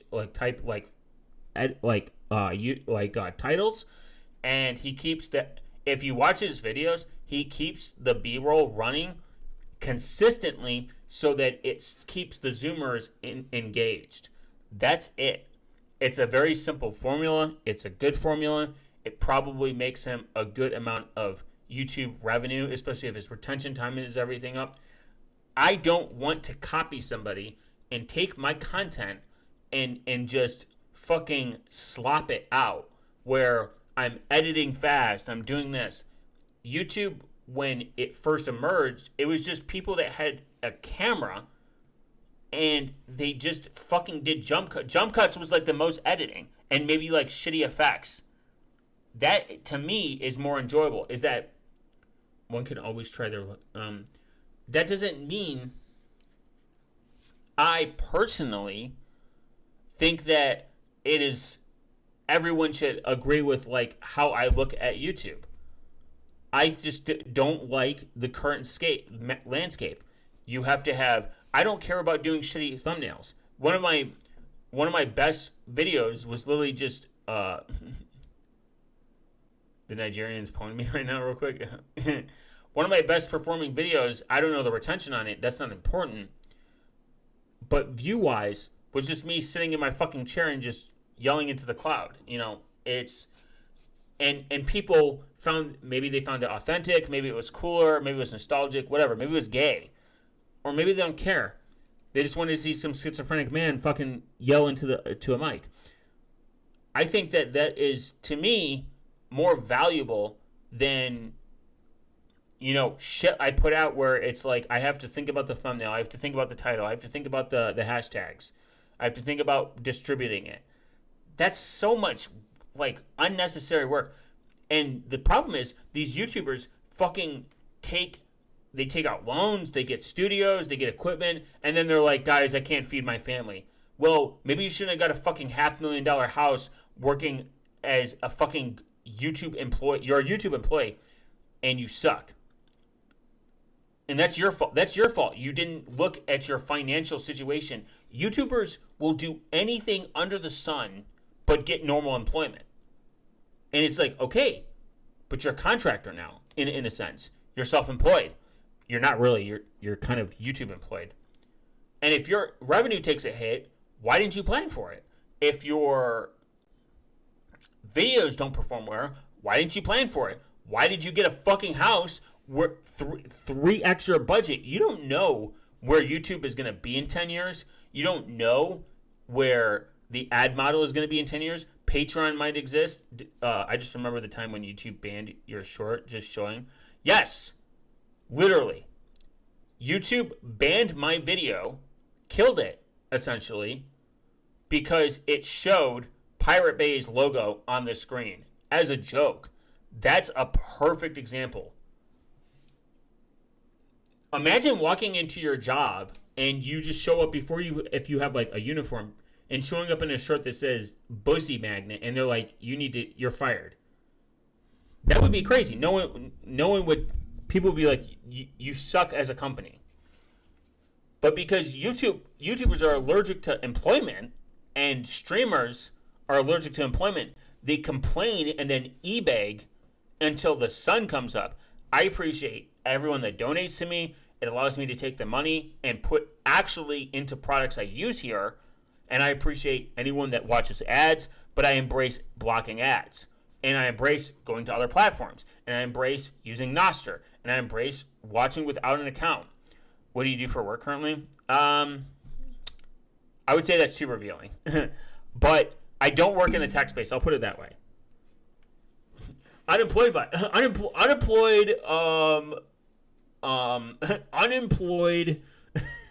YouTuber that's gonna e-bag. I just don't work in the tech space in the sense like I'm not like a network admin. I'm not a sysadmin. A lot of people that are in the YouTube side. Besides DistroTube, I found out he was like a manager for something. He was like a manager for like a supermarket store. He actually didn't work. DistroTube doesn't work in the me and DistroTube have the same mentality. We don't work in the tech space. We're not like sysadmins or computer science degree like users and then making videos how to 10x your salary like a bunch of fucking losers. I hate the YouTube space and the tech space because it's guys that are like, you want to be a DevOps engineer? You want to be this is how I transformed, and they want to sell you a fucking course. It's like, how to make six figures in the tech industry with no experience. And it's like, I hate you. You suck, and you're gay, and you're actually the reason why I hate YouTube. And the YouTube, like, there's very few Linux, free and open source software or tech YouTube channels that I really like. Another Portuguese speaking here with... What the hell? Mike Garcia. Oh, is it because it's MRGCA?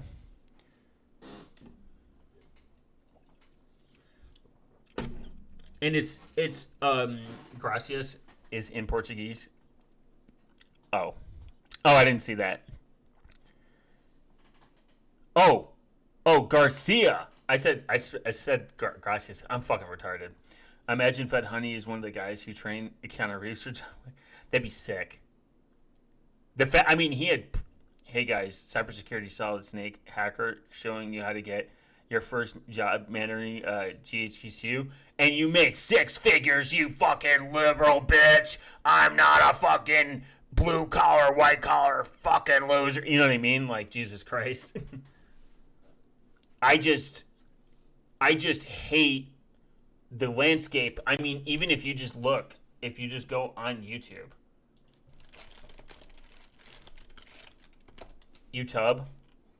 YouTube used to be so peak, man. Reject.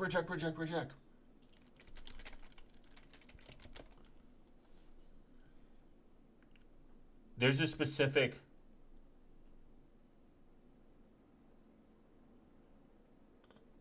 I like this guy because he talks about bug bounty and he kind of like disappeared. I like this guy because he's funny. To be completely honest, he does a lot of funny skits. But he doesn't do tech skits. He does like anything. But all his tech skits are here. I don't like this person. Because they make shit like this. I wasted 2 years learning DevOps wrong. It's gay.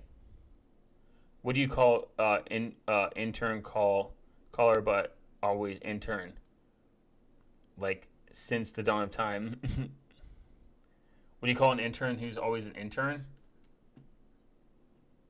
And I definitely fucking hate this guy. This guy is the fucking coarse cuck of the entire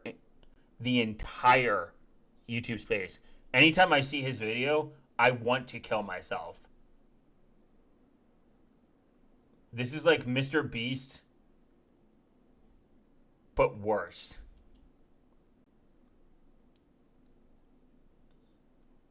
There's no advice. Look. Here's the advice. Oh, and I hate tech with Tim because he's Canadian. Network Chuck is... Yeah, okay. All right, guys. You're right. Network Chuck is the worst.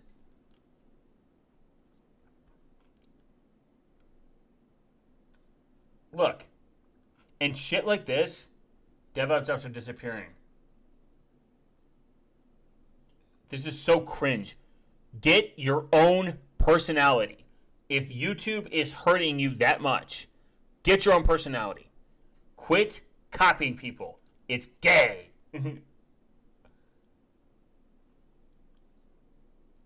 You don't need the guy who's retarded. I send hate messages to him on comments. Oh, Network Chuck, yeah.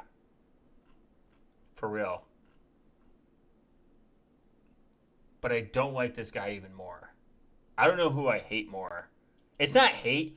I just think I like low-level learning, but his content's kind of all over the... I like when he does, like, reports. Like, he's like, hey, another vulnerability hit the Linux machine, guys. But there's no...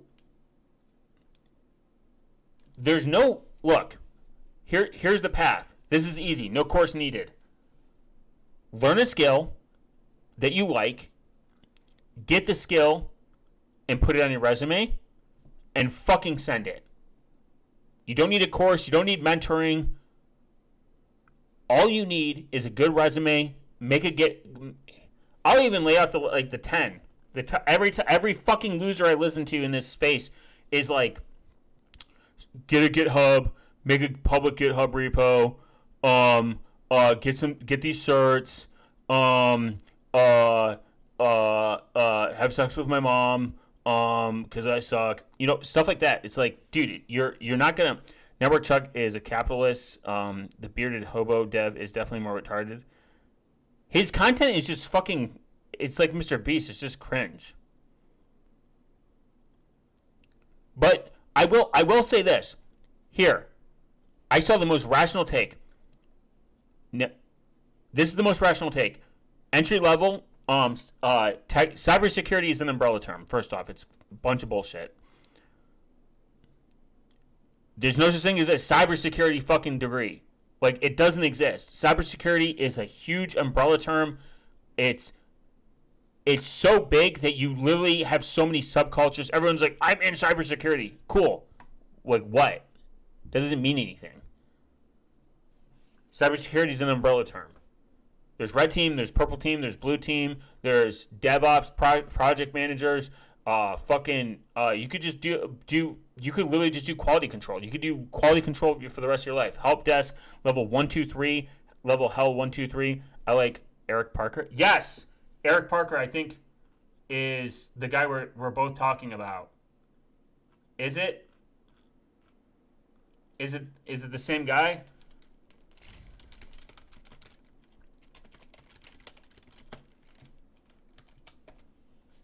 I don't know if it's the same guy. No. It's not the same guy. I like this guy. He's very rational. What's his name?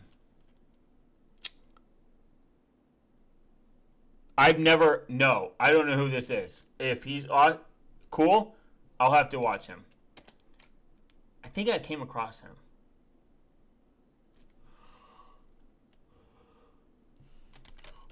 Uh,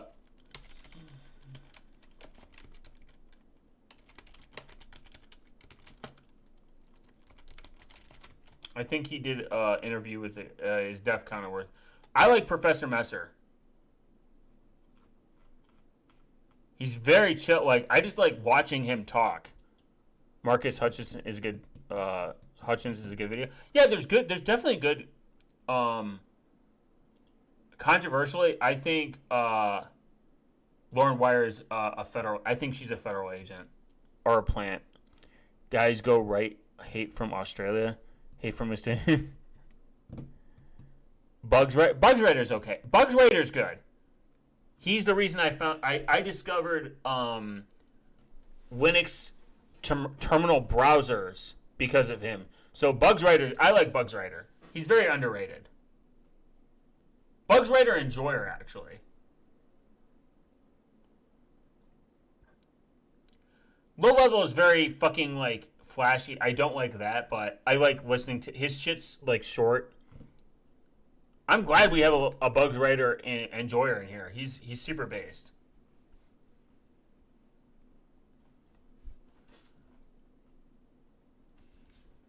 Yeah, no, Bugs Rider and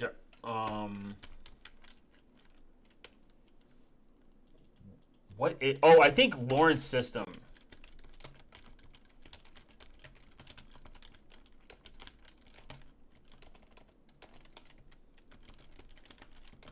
He does an interview with him.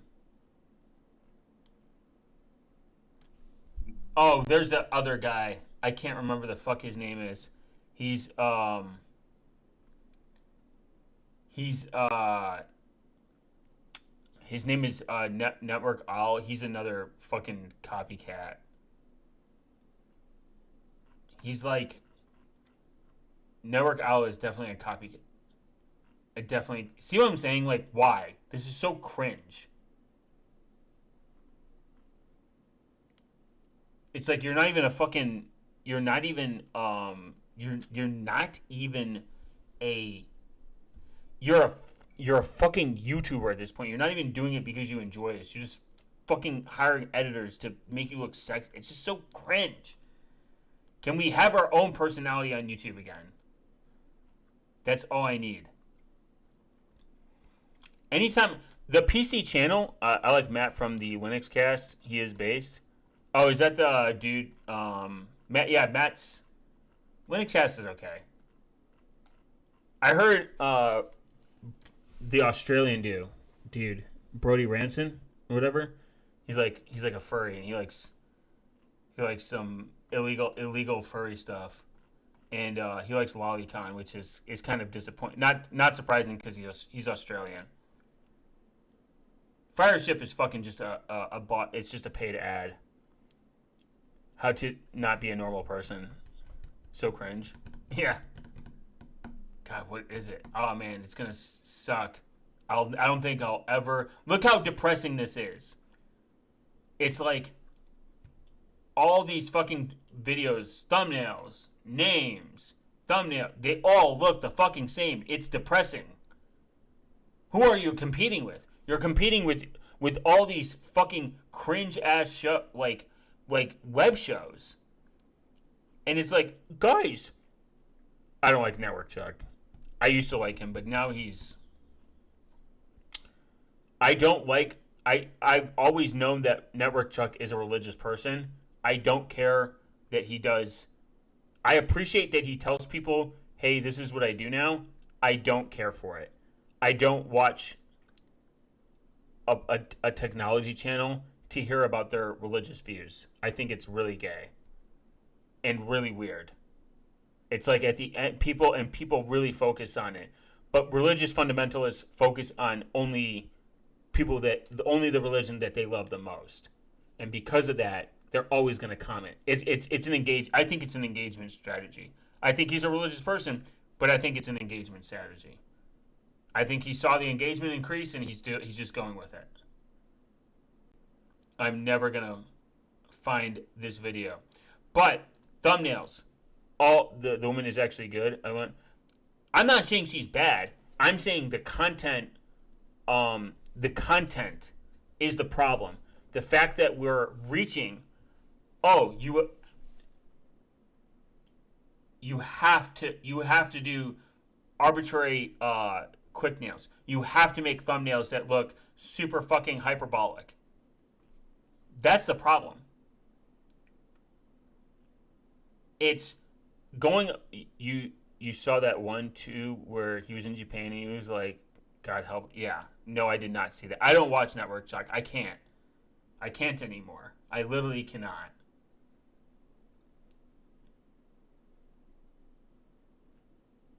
It's like this. Like, people make shorts and they edit the fuck out of them where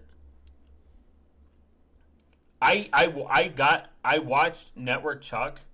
This is what I'm saying. This is the shit you fucking see. I started DevOps in 2026. 180K path. No, you're not making 180K for years, by the way. I also learned Kubernetes from her. Best Kubernetes. Yeah, Kubernetes. But then you realize you don't need Kubernetes.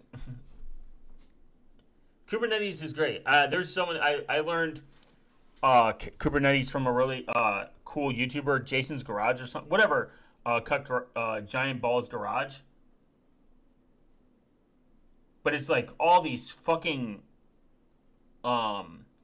you are not making $200,000 a year for years. These fucking losers will do this because it captures the algorithm. They shove you into their fucking course, and that's how they're making $200K. Cyber Maddie's cool. She's a woman, so I don't respect her. I'm just kidding.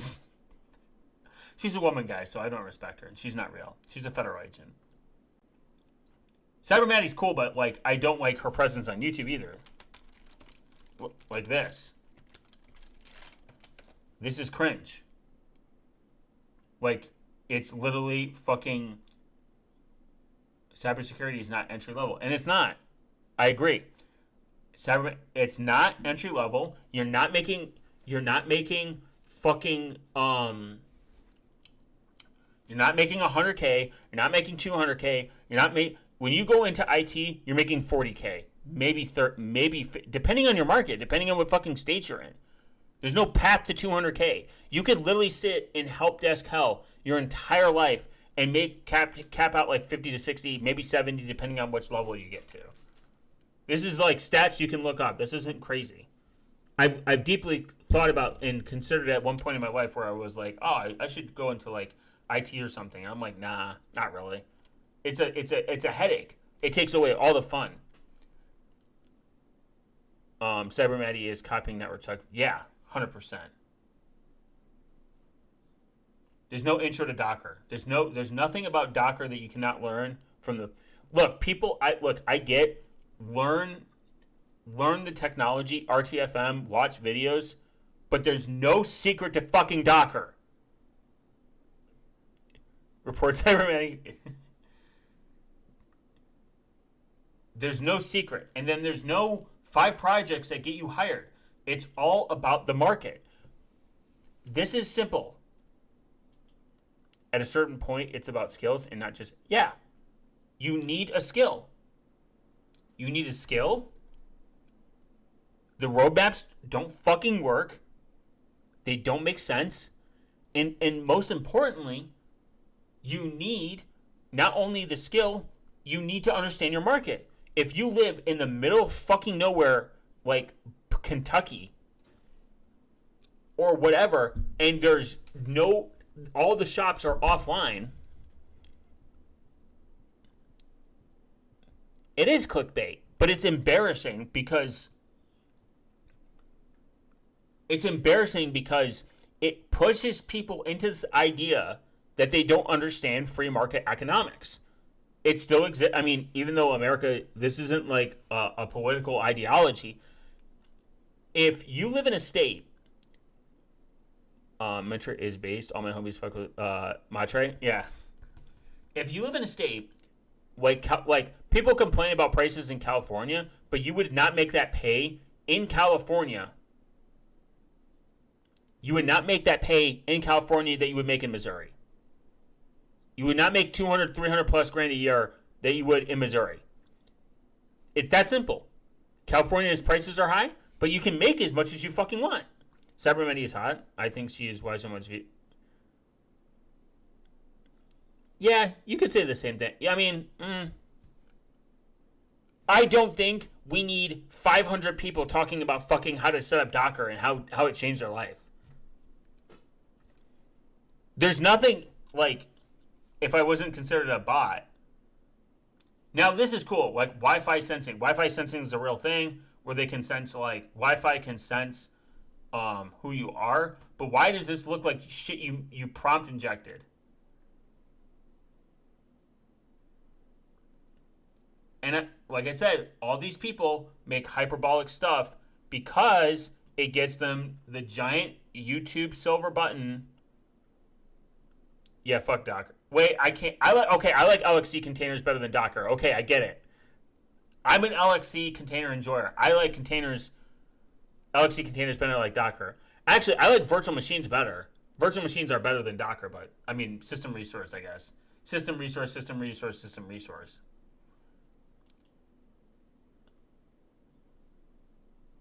Like this was cool. The surveillance state in every store is hyperbolic, but it's like a normal fucking looking video, but this is fucking terrible. This is cringe. This is cringe. This is cringe. And if you just go back, security plus in 30 days. Yeah, bare metal. I mean, bare metal has its advantages. There are things that I do like doing bare metal. But Docker comes shady. Docker security is pretty bad. You are a gvisor enjoyer, I thought. I do. I like gvisor. Gvisor based.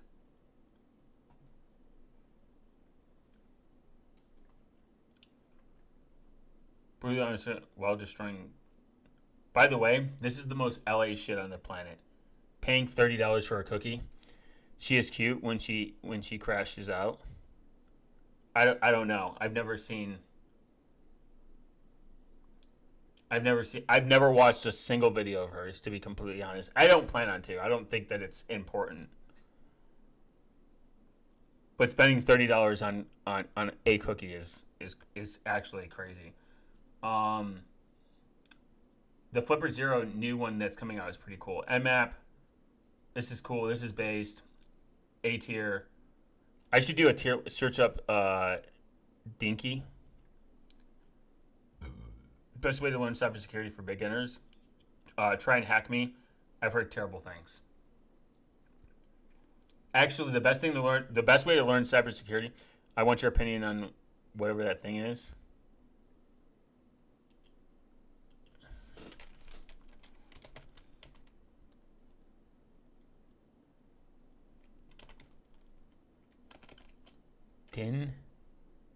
Oh.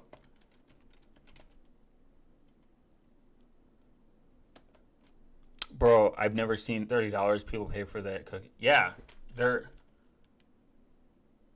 Oh, a femboy? I'm interested in now. Oh, I've come across their videos. They're like a very big... I liked them until I saw their Nix OS, and I was like, it makes sense. Now I'm gonna say I enjoy their thumbnails more because they look like they make them themselves, and it reminds me of older YouTube when it was funny and good and just normal and like it's not carbon copied. Wood. Wood, the meme. Like, the wood meme. The wood meme, if it was true. But they've only made 56 videos. They make content. It's like, I don't have a problem with someone thinking about, like, editing experience and making it more enjoyable for the user. I don't like the idea of it becoming a Hollywood production. This just shit looks like just some femboy with fucking like time on their hands and they edit. I appreciate people that make thumbnails that don't carbon copy the current system, which this doesn't. It's like just normal. It's like Arch. It's just they just fucking took like Adobe Paint and was like Arch user. You know what I mean? That is in itself why YouTube is good. It's unique in its own way. It's not trying to appeal to a audience where it's not trying to appeal to an audience that is based on the current meta in YouTube. Yeah, it's not AI generated looking. It's just some fucking person that like probably has like Adobe After Effects and they're like, I was like, okay, I would. I can't watch it, so.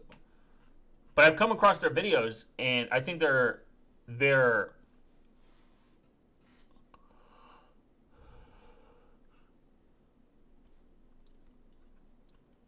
I think they have a rational take. Wait, Yandex? I'm out. I can't. I think they have a rational channel. You made me remind me of Debian femboy nicknames on Debian Discord server. Why Debian people are sexualizing in OS? So weird. I think it's just a meme. But there is like a correlation between like trans femboys and like fucking Arch Linux for whatever reason. I don't know why. Maybe it's because it's free and open source and it's autism. The autism pipeline between it. He's Russian, I guess. I don't know. It all makes sense now, guys. I'm locked in. Look, having sex with femboys isn't gay if you think about it. If you think about it, it's actually straight. Crap. I'm wearing oh god. I guess IBM owns your balls then. You should change that to an IBM shirt. And that we killed Centos. Oh, they're Swedish.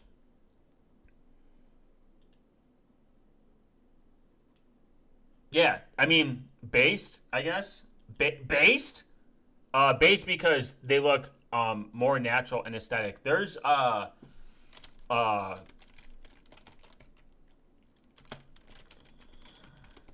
wonder if I can find it. There's a YouTuber that I found a long time ago. A long time. Like, that's what I'm saying. This is what I'm talking about. Fucking loser content. Rhino went on a podcast. Triggered balls. Something about popping balloons. Gay balls. Fucking Rhino's weirdest date ever. Why do people care about this shit? Like, genuinely. Based. Question mark? Based? No, there's like a YouTuber that I used to follow. They've been on like YouTube for like 15 years. For a long, super, maybe like longer. And they still make the same shitty thumbnail, like whatever the video picks, shitty fucking resolution thumbnail, and they just post. Drama? Based?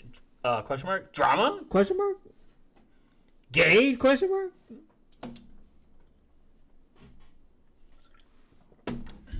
Well, even if, like, that's why I like PeerTube. PeerTube, if you look at PeerTube from, like, if you pull out your binoculars and if you zoom out of PeerTube, PeerTube is objectively a really good system that doesn't shove algorithms down your throat. People care about that shit because of a disease called monogolism. I'm not sure what that word means. I'm retarded. I think it's just a money thing.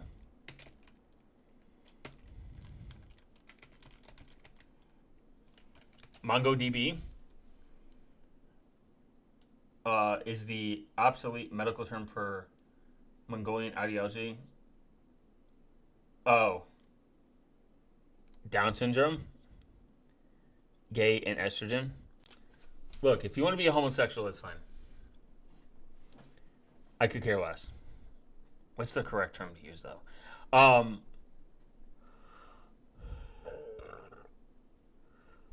Why are you gay? I just think that I think that's why I like PeerTube because it allows people to upload it, no algorithm, 2 hour stream. Let's go. Yeah, we take naps in this bitch. In 2 hour streams, come on. People are gonna come across this and they're gonna be like, "What is this shit?" But why am I gonna watch? I want to be like the 8 hour info dump of looking up random shit. Retardation in old times. Okay, we should bring that back. That'd be kind of funny. A very fancy way of saying retards, sir. I am monogalistic. They're like, what does that mean? I'm retarded. Look, Discord.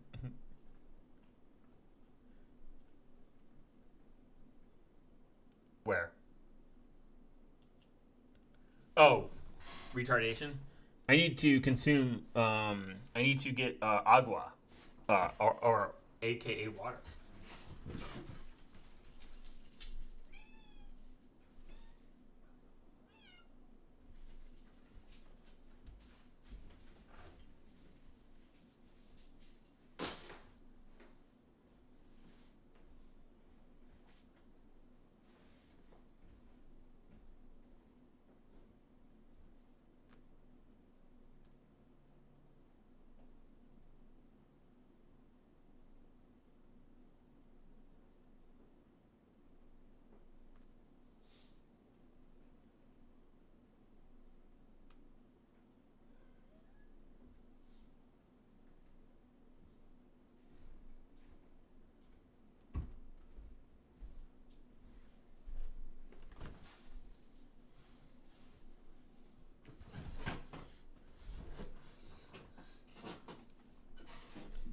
Portuguese for water. I don't know. I took one Spanish class and I was like, I obtained agua and cerveza.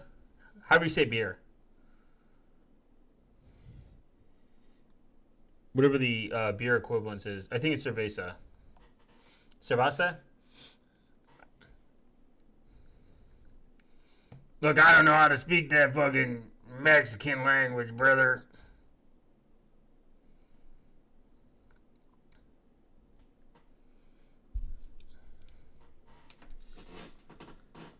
Agua? I think Portuguese and Spanish are close, right? I don't think they're entirely the same, correct? On Spanish, it's cerveza. Oh, okay.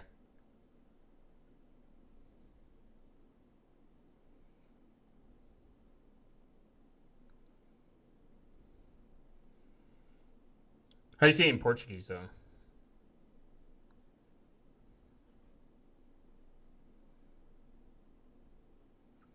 I'm not cultured enough, so. Latin language. Pretty close, yeah? Okay.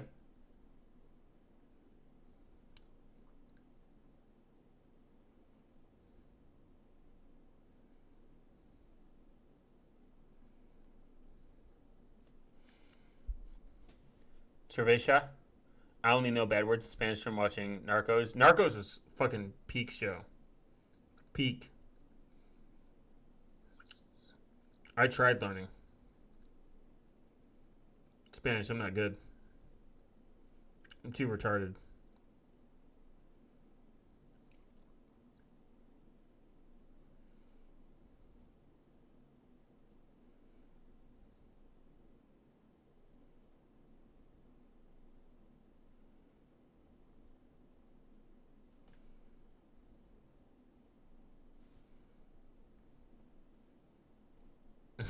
I dumb. Portuguese people drink a lot of beer. Oh, in Portuguese it's fine. Oh, it's fine. Yeah, I figured. I found out Europeans too, and Koreans love beer, which is kind of crazy. They drink for everything. They drink for everything.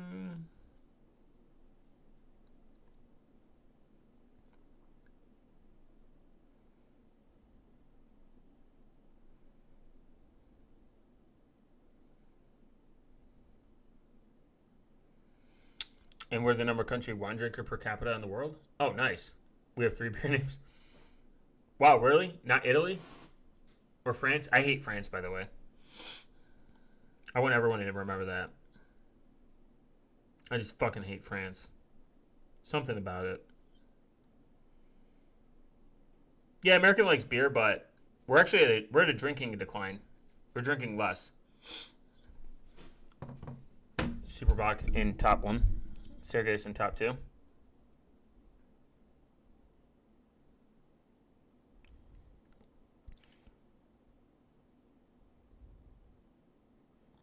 Yeah, I believe that I drink a lot of beer too. Maybe I'm Portuguese too. Should I look into that?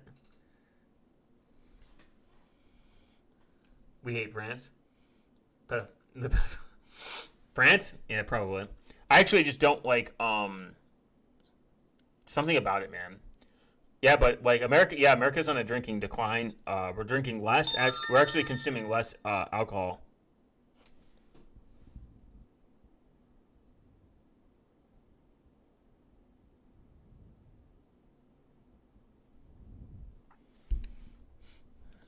Bigot. Hey, look, they have good bread, just not good people. White flag waving motherfuckers. Yeah, for real.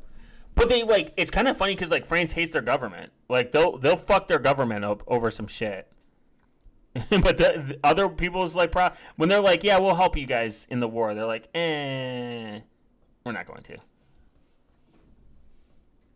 It's kind of funny because like France is historically, I hate omelet and espresso. That's why I hate France. That's a good reason. Any reason, to be honest, good reason. But that's a good reason. Omelets, I could do without it. I've only had an espresso once, and I didn't like it. When Portugal won the European 2016 versus France, and in France they had to put the Portuguese flag in the Eiffel Tower. They didn't put it. They just turned off the lights, and that sounds like a France thing to do. But like when they like raised the age limit from like 56 to like 70 for retirement.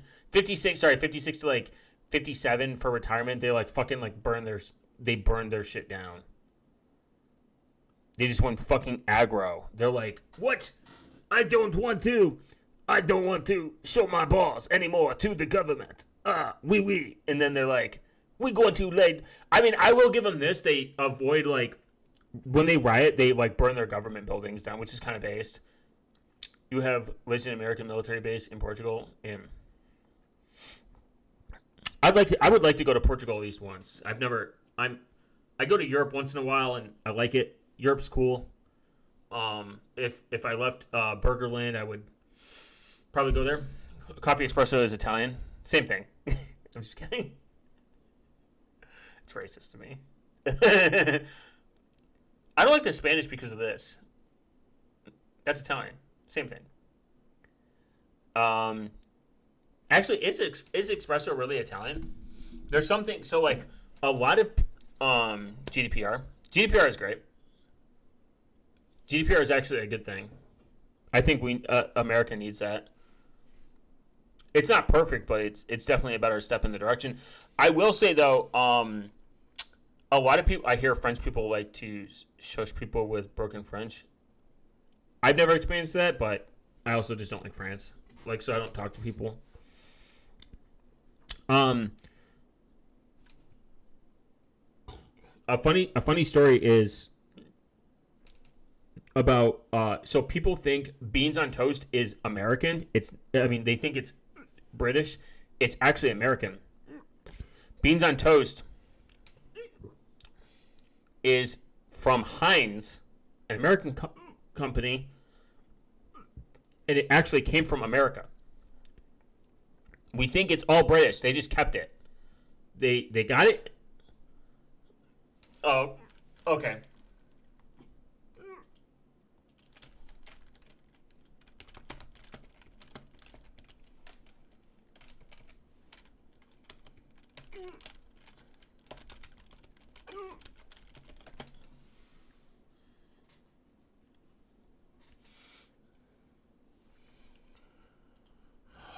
Where is it?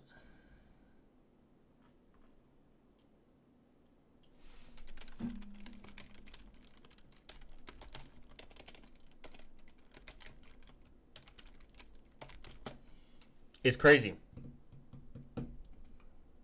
The concept of beans on toast came originally in the United States through a marketing company through Heinz. This is the craziest shit I fucking read. Beans and weed, brother. Heinz does have pretty good beans, though. Heinz beans were initially exported to the UK as a luxury item. That's crazy. In 1886, to boost sales, the company adapted recipes less sweet and more tomato-based to suit British taste, eventually making it a staple. Yeah, this is the one that broke me. I was like, I know nothing. Beans on toast is American. The British just kept it. Yeah, isn't that fucking insane? Everyone makes fun of them for beans on toast, but football is the same thing. So, like, the U.S., there was a college in the United States that called soccer football or something, or vice versa. I have to look for it.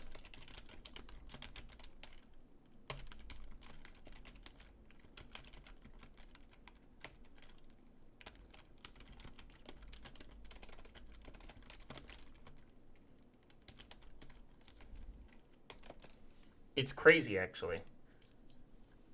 The term soccer originated in English is slang abbreviation for association football, coined by Oxford University students in the 18th to distinguish it from the rugby football Ruger.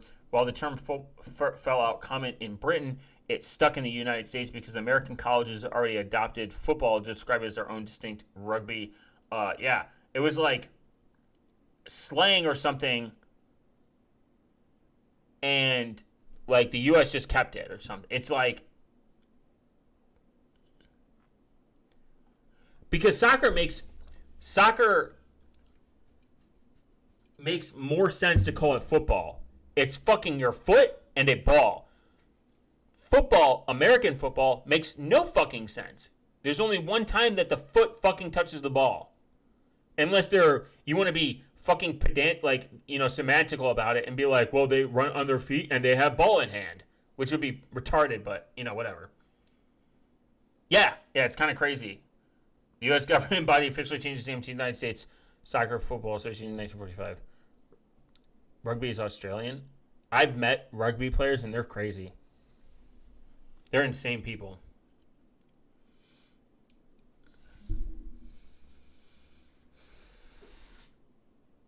Rugby's not... You know what? It doesn't make sense that rugby doesn't get paid more. Like, rugby pay is insane. Handball. Yeah, or handball. Something. Once you find out what rugby players make in the U.S., you're like, sick. It's more contact. It's way more difficult. It's more extreme, actually, in my opinion. Remember when the WWE did WWE XNFL?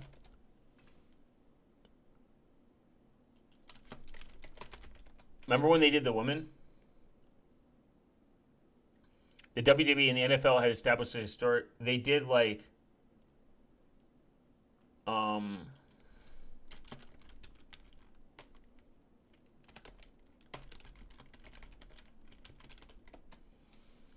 this was so fucking long ago. It was like it was called the XFL or something. It was like people die for football. Yeah. For soccer, yeah. Oh, well, I know what you mean. Yes. They have the craziest fans. I believe. They have the craziest fans. People have, they've committed riots over football. And it makes sense why soccer is so loved, because the barrier of entry. Also, the NFL players are famous for beating their wives on elevators, and also, well, that's also the police in America. I believe because soccer is such a low barrier entry, like, you just need a ball and a fucking net to actually learn, versus like NFL, I'm just like using US like statistics and like cost. NFL cost, thousands of dollars to get the gear and everything. Versus like soccer, you can honestly, do it with here riots because of football. That's every day. Yeah. In the UK, it's the same thing. They're fucking like horny for football for soccer. I'm just gonna say soccer, but we know what we're talking about. Even the local village, yeah. But the low barrier entry is so easy. Like you literally just need a ball. That's it. That's why soccer is so loved across like the world, versus like American football where the barrier of entry is like you have to have the equipment, the gear, and like the skill to do it. You have security and police because something. Yeah, I'm assuming refs probably have like their own like way of like exiting and making sure like there are people we take football very serious. Like American football, we take it very serious over here, as depending on what state you're in. Football is life or death. Mainly down the south, like they're like super horny for football. Refs have had to leave, like because they think they rigged the. I mean, a lot of sports are rigged, but it's like insane. I see people literally get into fights over sports. I don't get it, and I never will. I've never been so horny for a team of a bunch of dudes I don't know and defend them. They literally don't know who you are, bro. In America, people take college football is even more serious. They're like super gay and horny for like fighting. Like most of them are probably fake, but I come across videos of people like wearing jerseys and like that. Like, I don't get it. I never will. Culturally, I'll never get it. Referee shoes are super gay, probably. I will never get sports on a fundamental level to the point where I will get angry at another person for wearing a jersey or something, or like a rival. It's so weird. It is. It's weird. It's weird to get that horny over a sport. I don't care how deep and like connected it is. Like people are like, "Oh, me and my dad, we used to go watch the fucking like the LA Dodgers when we were 8, and I'm just a fan." It's like, all right, why are you crashing out, bro, over a fucking game? Are you sports betting or something? Like, you know what I mean? It's always that. You saw the French did the Champions League fields? No. Probably something French related, though. Something weird.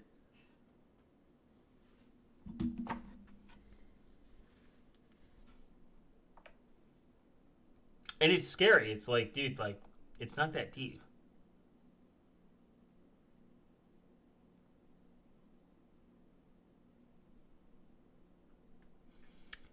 PSG fans even cut the Azri cars, and oh my god.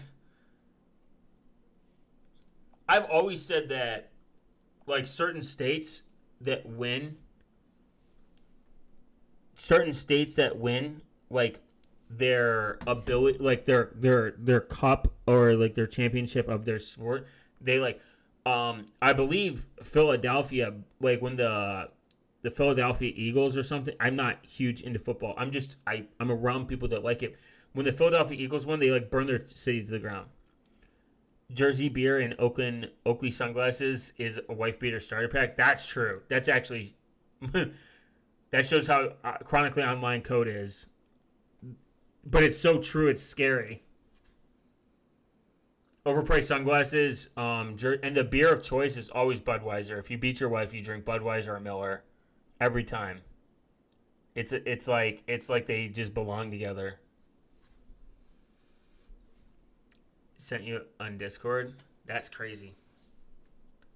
It's like, and it's embarrassing too, because like you're actively being like a nuisance to society over a sport. But like Philadelphia, yeah, like when the Ravens won or something, they like fucking like burned their town to the ground.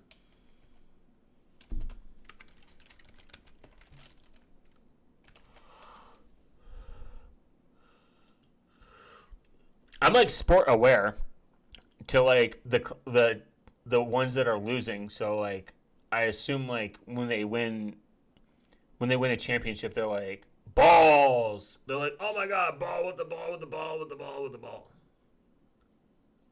And you're like, dude, it's weird.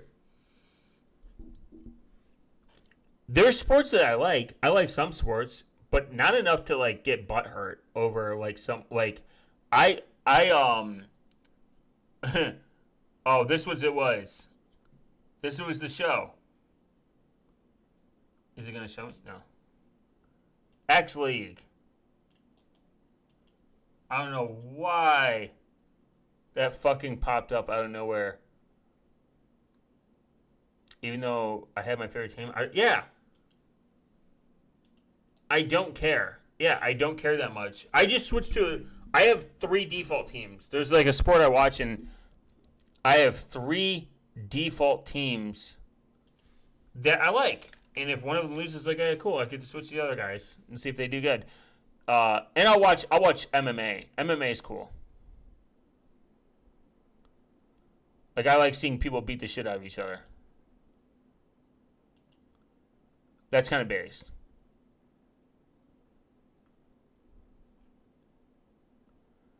I forgot about this.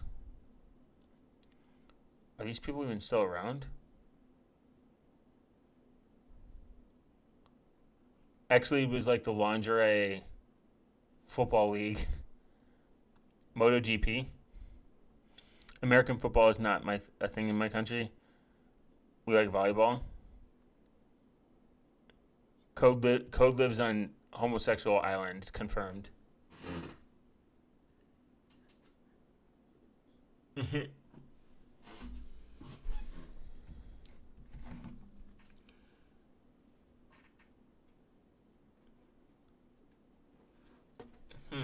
Yeah, it's F1 WR not.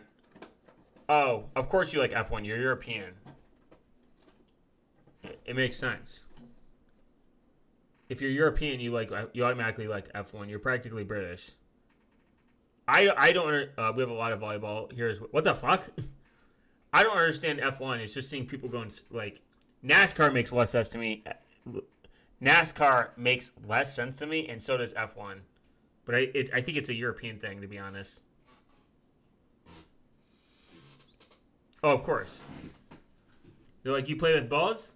Okay.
Damn midnight for you.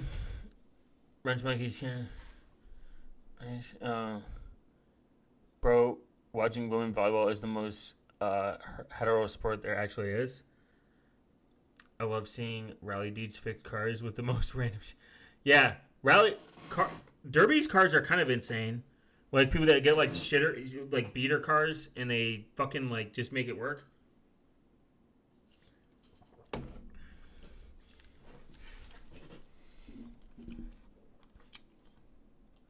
All right, guys. Now that off topic is over, now that we've hit sidetrack, we're going back.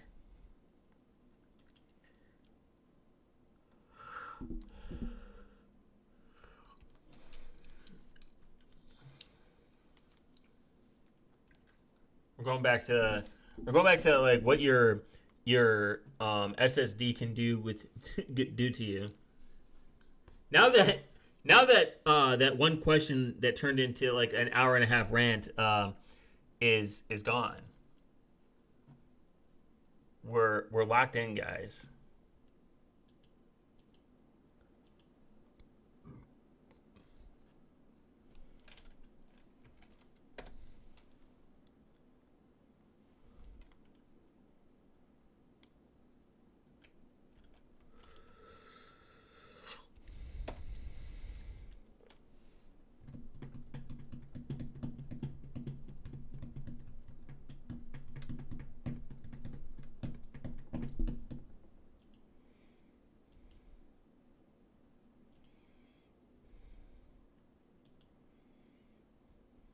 Hmm.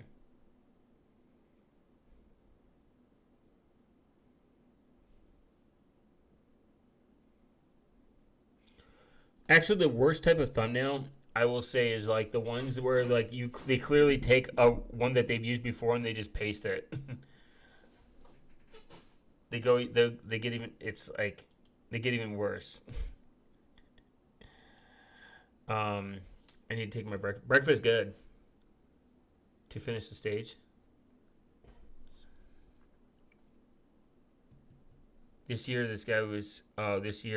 was a guy that used his fan's beer to replace the coolant. That's pretty base actually. That's innovative. It was probably like Miller anyways. I wonder what the Budweiser and Miller beer of like Europe is, like the cheap shitty beer that people make fun of you for drinking.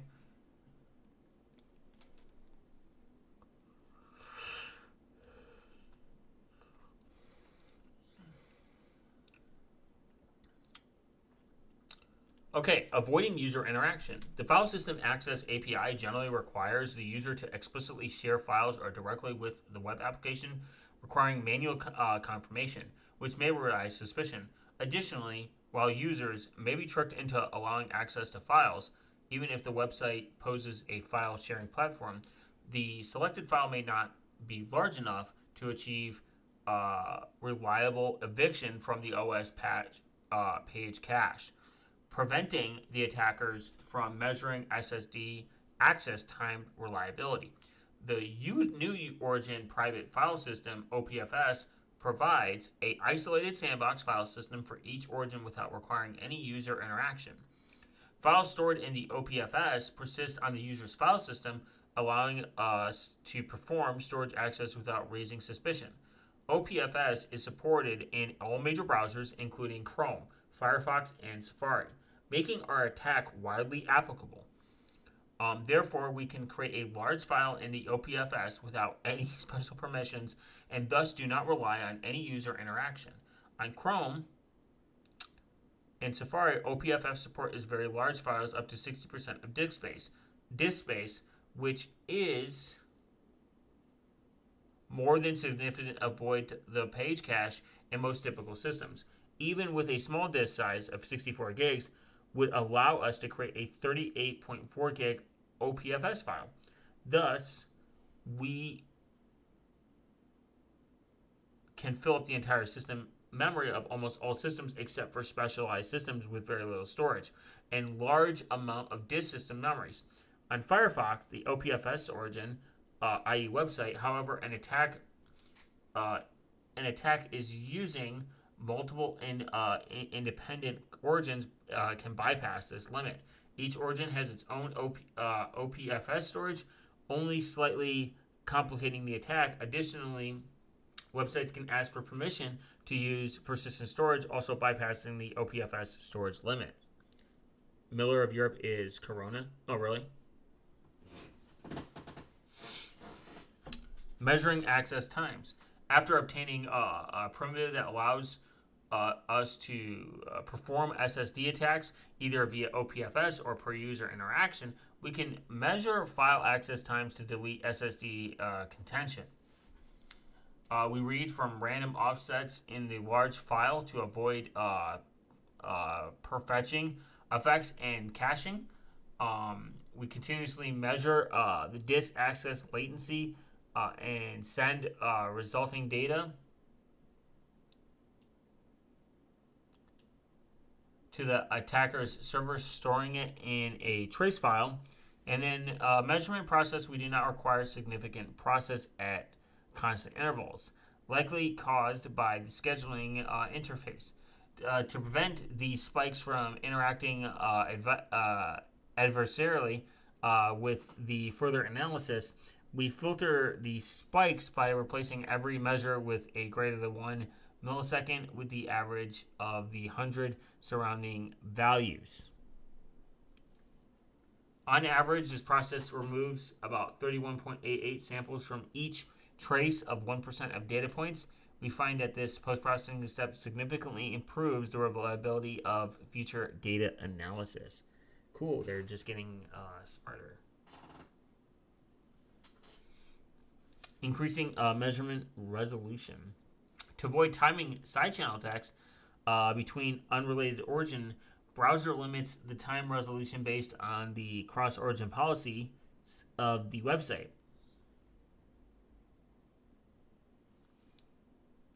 We show the effect of these lower time resolutions that figure 2, while the reduction of the accuracy may protect against attacks where websites are attacked directly by loading them inside iframes. Our attack is not affected by any cross-origin restrictions as we do not perform web requests to other origins. Thus, we can enable cross-origin isolation by configuring strict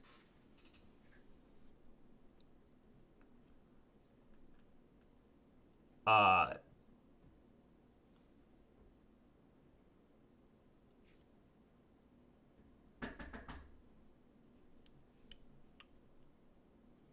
see.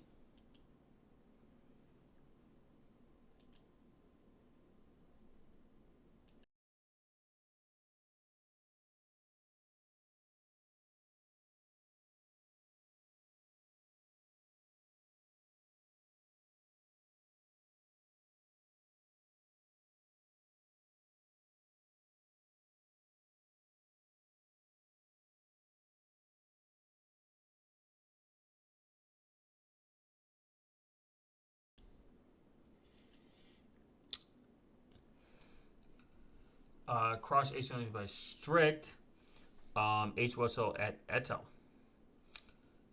SSD latency without cross-origin isolation. The reduced timer rule isolations cause lower measurement accuracy, with most of the measurements reading 100 points, 200 UPS, and 300. Some measurements are even rounded down to 0. There's a mouse in my kitchen. I'm going to capture. Make sure you capture and release, brother.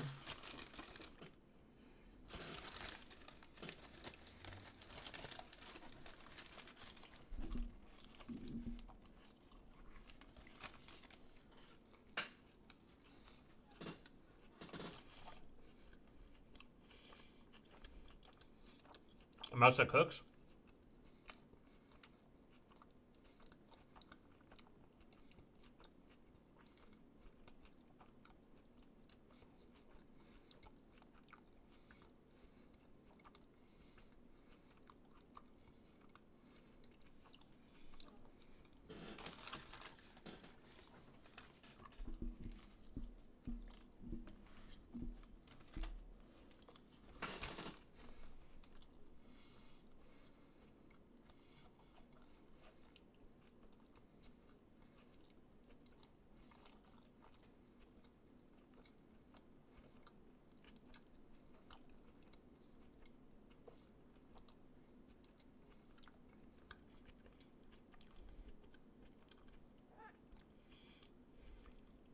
I wonder if I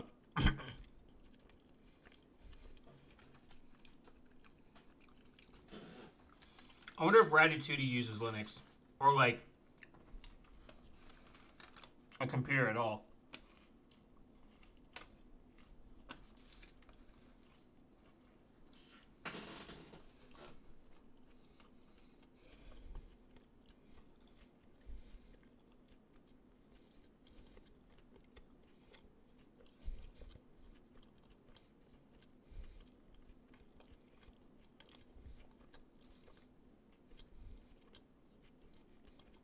Hmm.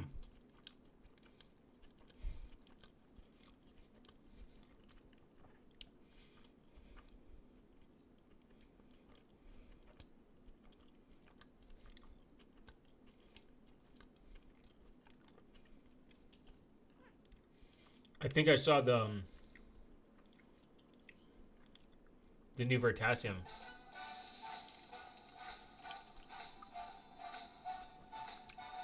While I eat my my chalupa.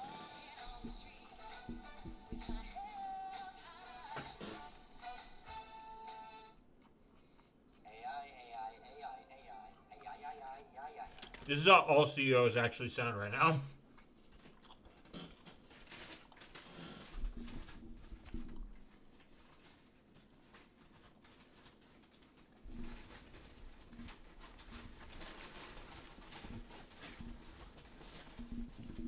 Like almost every single one.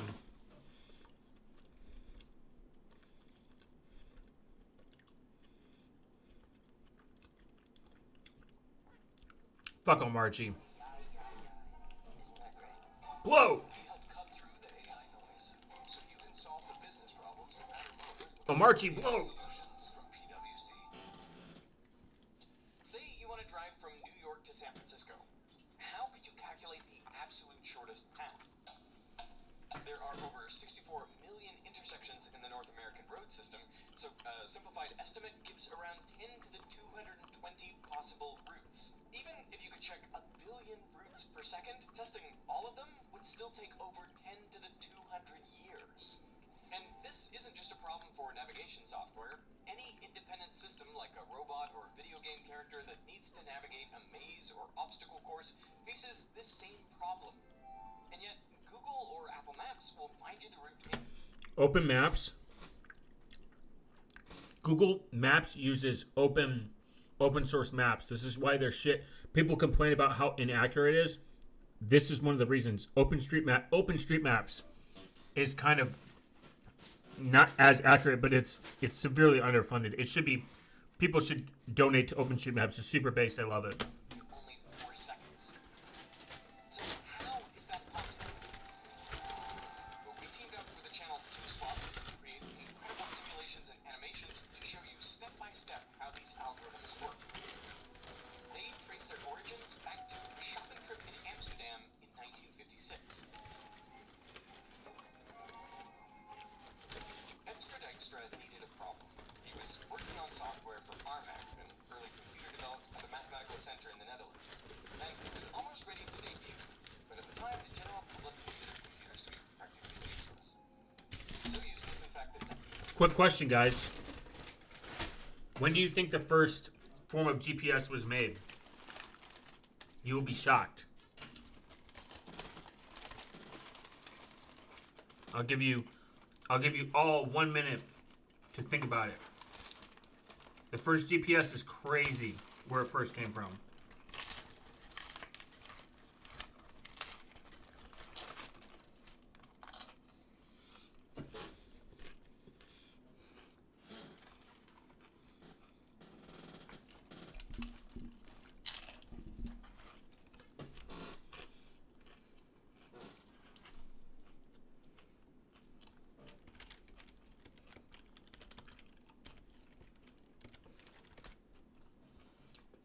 Italy.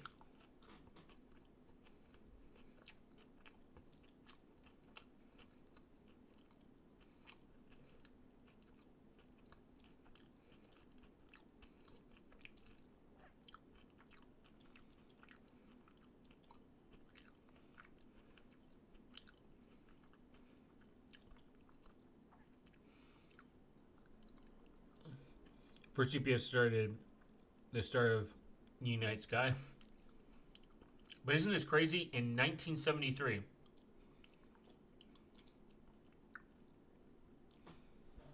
This is kind of impressive.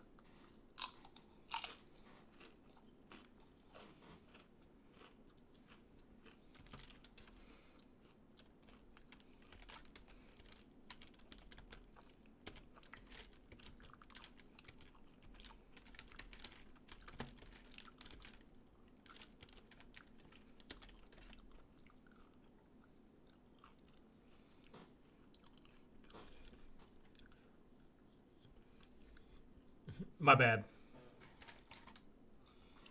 But it's actually in Italy.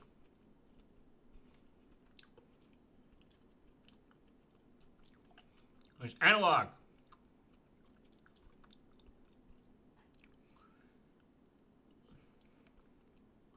Isn't this base? Not that.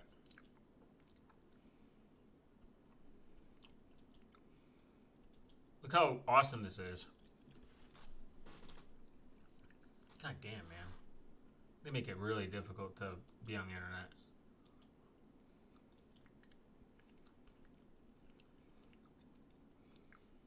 Fucking impressive.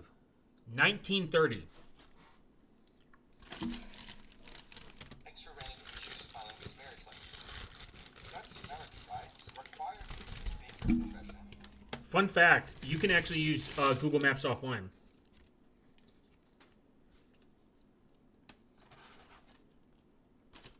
And I said that I was a programmer. But the municipal authorities of the town of Amsterdam didn't accept it on the ground that there was no such profession. And believe it or not, that under the heading profession, my marriage act shows the ridiculous entry theoretical physicist. Op zoek naar een nieuw SIM-only abonnement? Simyo heeft nu tijdelijk hoge kortingen op SIM-only abonnementen. Je krijgt nu heel veel data voor een extra scherpe prijs. Bekijk alle SIM-only deals. Look at them prices.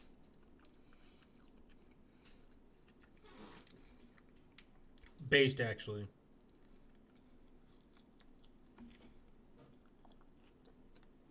Op simyo.nl.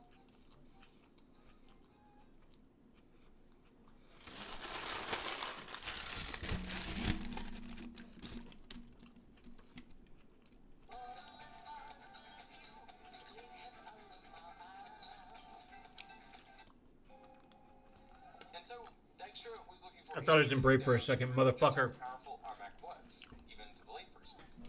The problem, of course, is that for a demonstration for non-computing people, you have to have a problem statement that non-mathematicians can understand. And they have to understand the answer. And during that shopping trip, he thought of the perfect problem. What's the shortest way to travel from Rotterdam to Groningen? In other words, a shortest path algorithm. Here's a simplified graph of the Netherlands. The nodes represent cities, and the edges connecting them are the roads. The simplest way to find the shortest path from Rotterdam to Groningen looks like this. Starting from Rotterdam, we're first going to explore all its neighbors, looking for Groningen. Since Groningen isn't one of these neighboring nodes, we'll mark Rotterdam as explored and keep searching. So now we'll branch out from these 4 nodes to explore all of their neighbors. And we keep branching out this way, exploring all neighboring nodes until we stumble upon Groningen. This algorithm is known as breadth first search. It will always find the shortest path because it checks all nodes 1 step away and then 2 steps away. I'm gonna be like the quartering guys. I'm gonna pee in my basement. I'm gonna be like, guys, check this out, and then say nothing of value.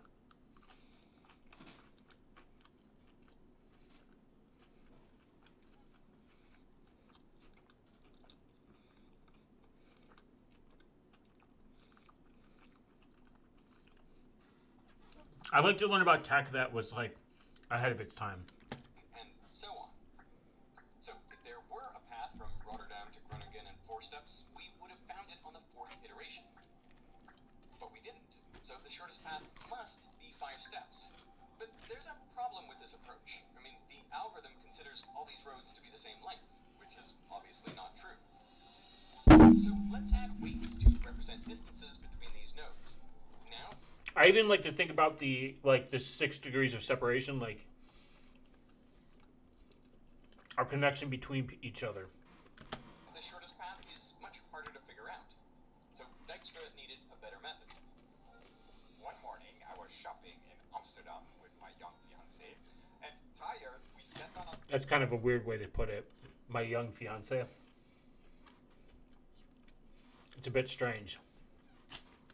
the cafe terrace to drink a cup of coffee, and I was just thinking about whether I could do this. His idea was this. First, he wanted to keep track of the shortest distance from the source to each node. This is also known as its cost. His goal?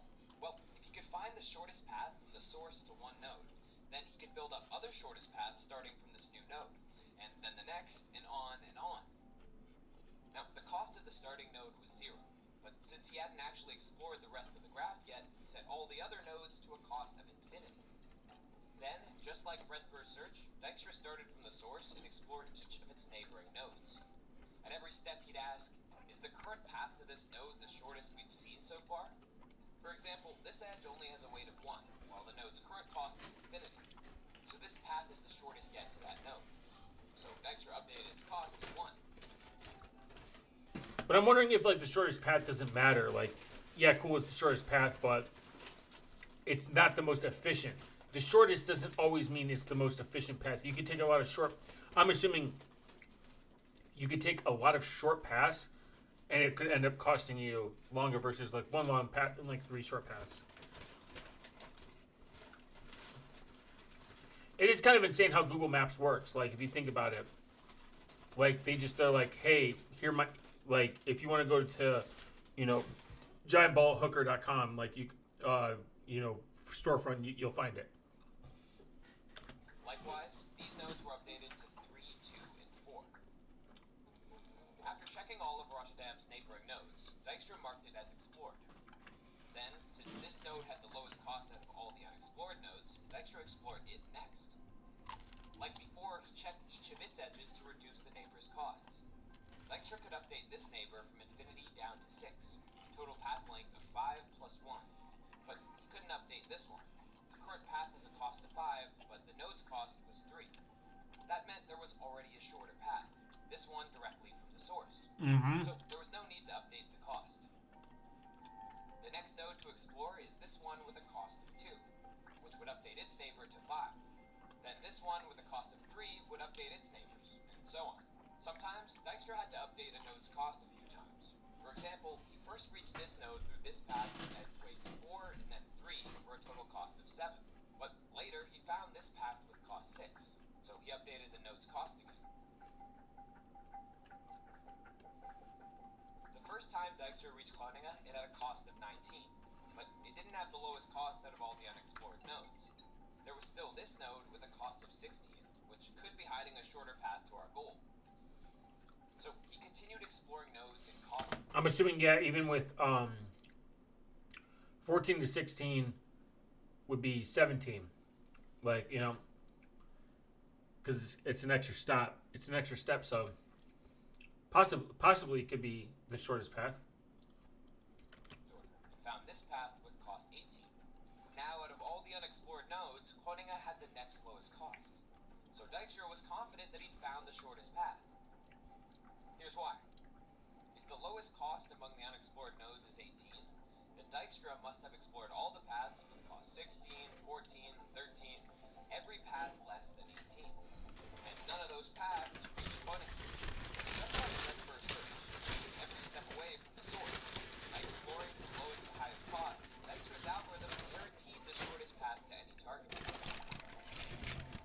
It was a 20-minute invention. I designed it without pencil and paper. I learned later that one of the advantages of designing without pencil and paper is that you are almost forced to avoid all avoidable complexities.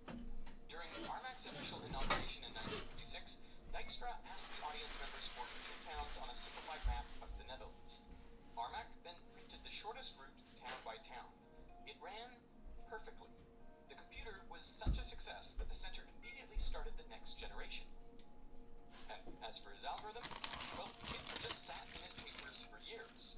Algorithms weren't respectable enough for mathematics journals, and there weren't very many computing journals yet.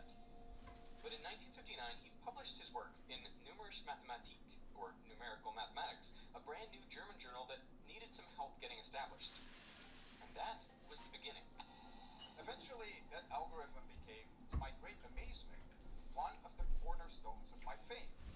I found it in the early 60s in a German book on management science. Das Dijkstra. How Google Map tracks you. This is actually kind of how they're trying to develop quantum proof encryption. Well, yeah. I'm assuming it's like, not assuming, like, they're probably testing it and finding the least path of, obviously, resistance for quantum computers where their compute power can't, like, decrypt stuff. But from what I understand is people have been outspoken saying quantum proof encryption is only theory until it's actually been tested against. We can't test it because quantum computers aren't really here. They're kind of here, but they're not really here. They're not publicly used, so like they're not cheap. So we don't know if they're actually capable of defending against quantum computers. I guess like my extreme out view on it is that quantum computing is kind of like it's kind of a what's the word? It's kind of like I don't think that we shouldn't be preparing for it, but I think people are making it hyperbolic in a sense. They're like over like thinking it. Like they should definitely be thinking of it because it's going to be a thing in the future. But how do we know it's not going to be like 50 years from now?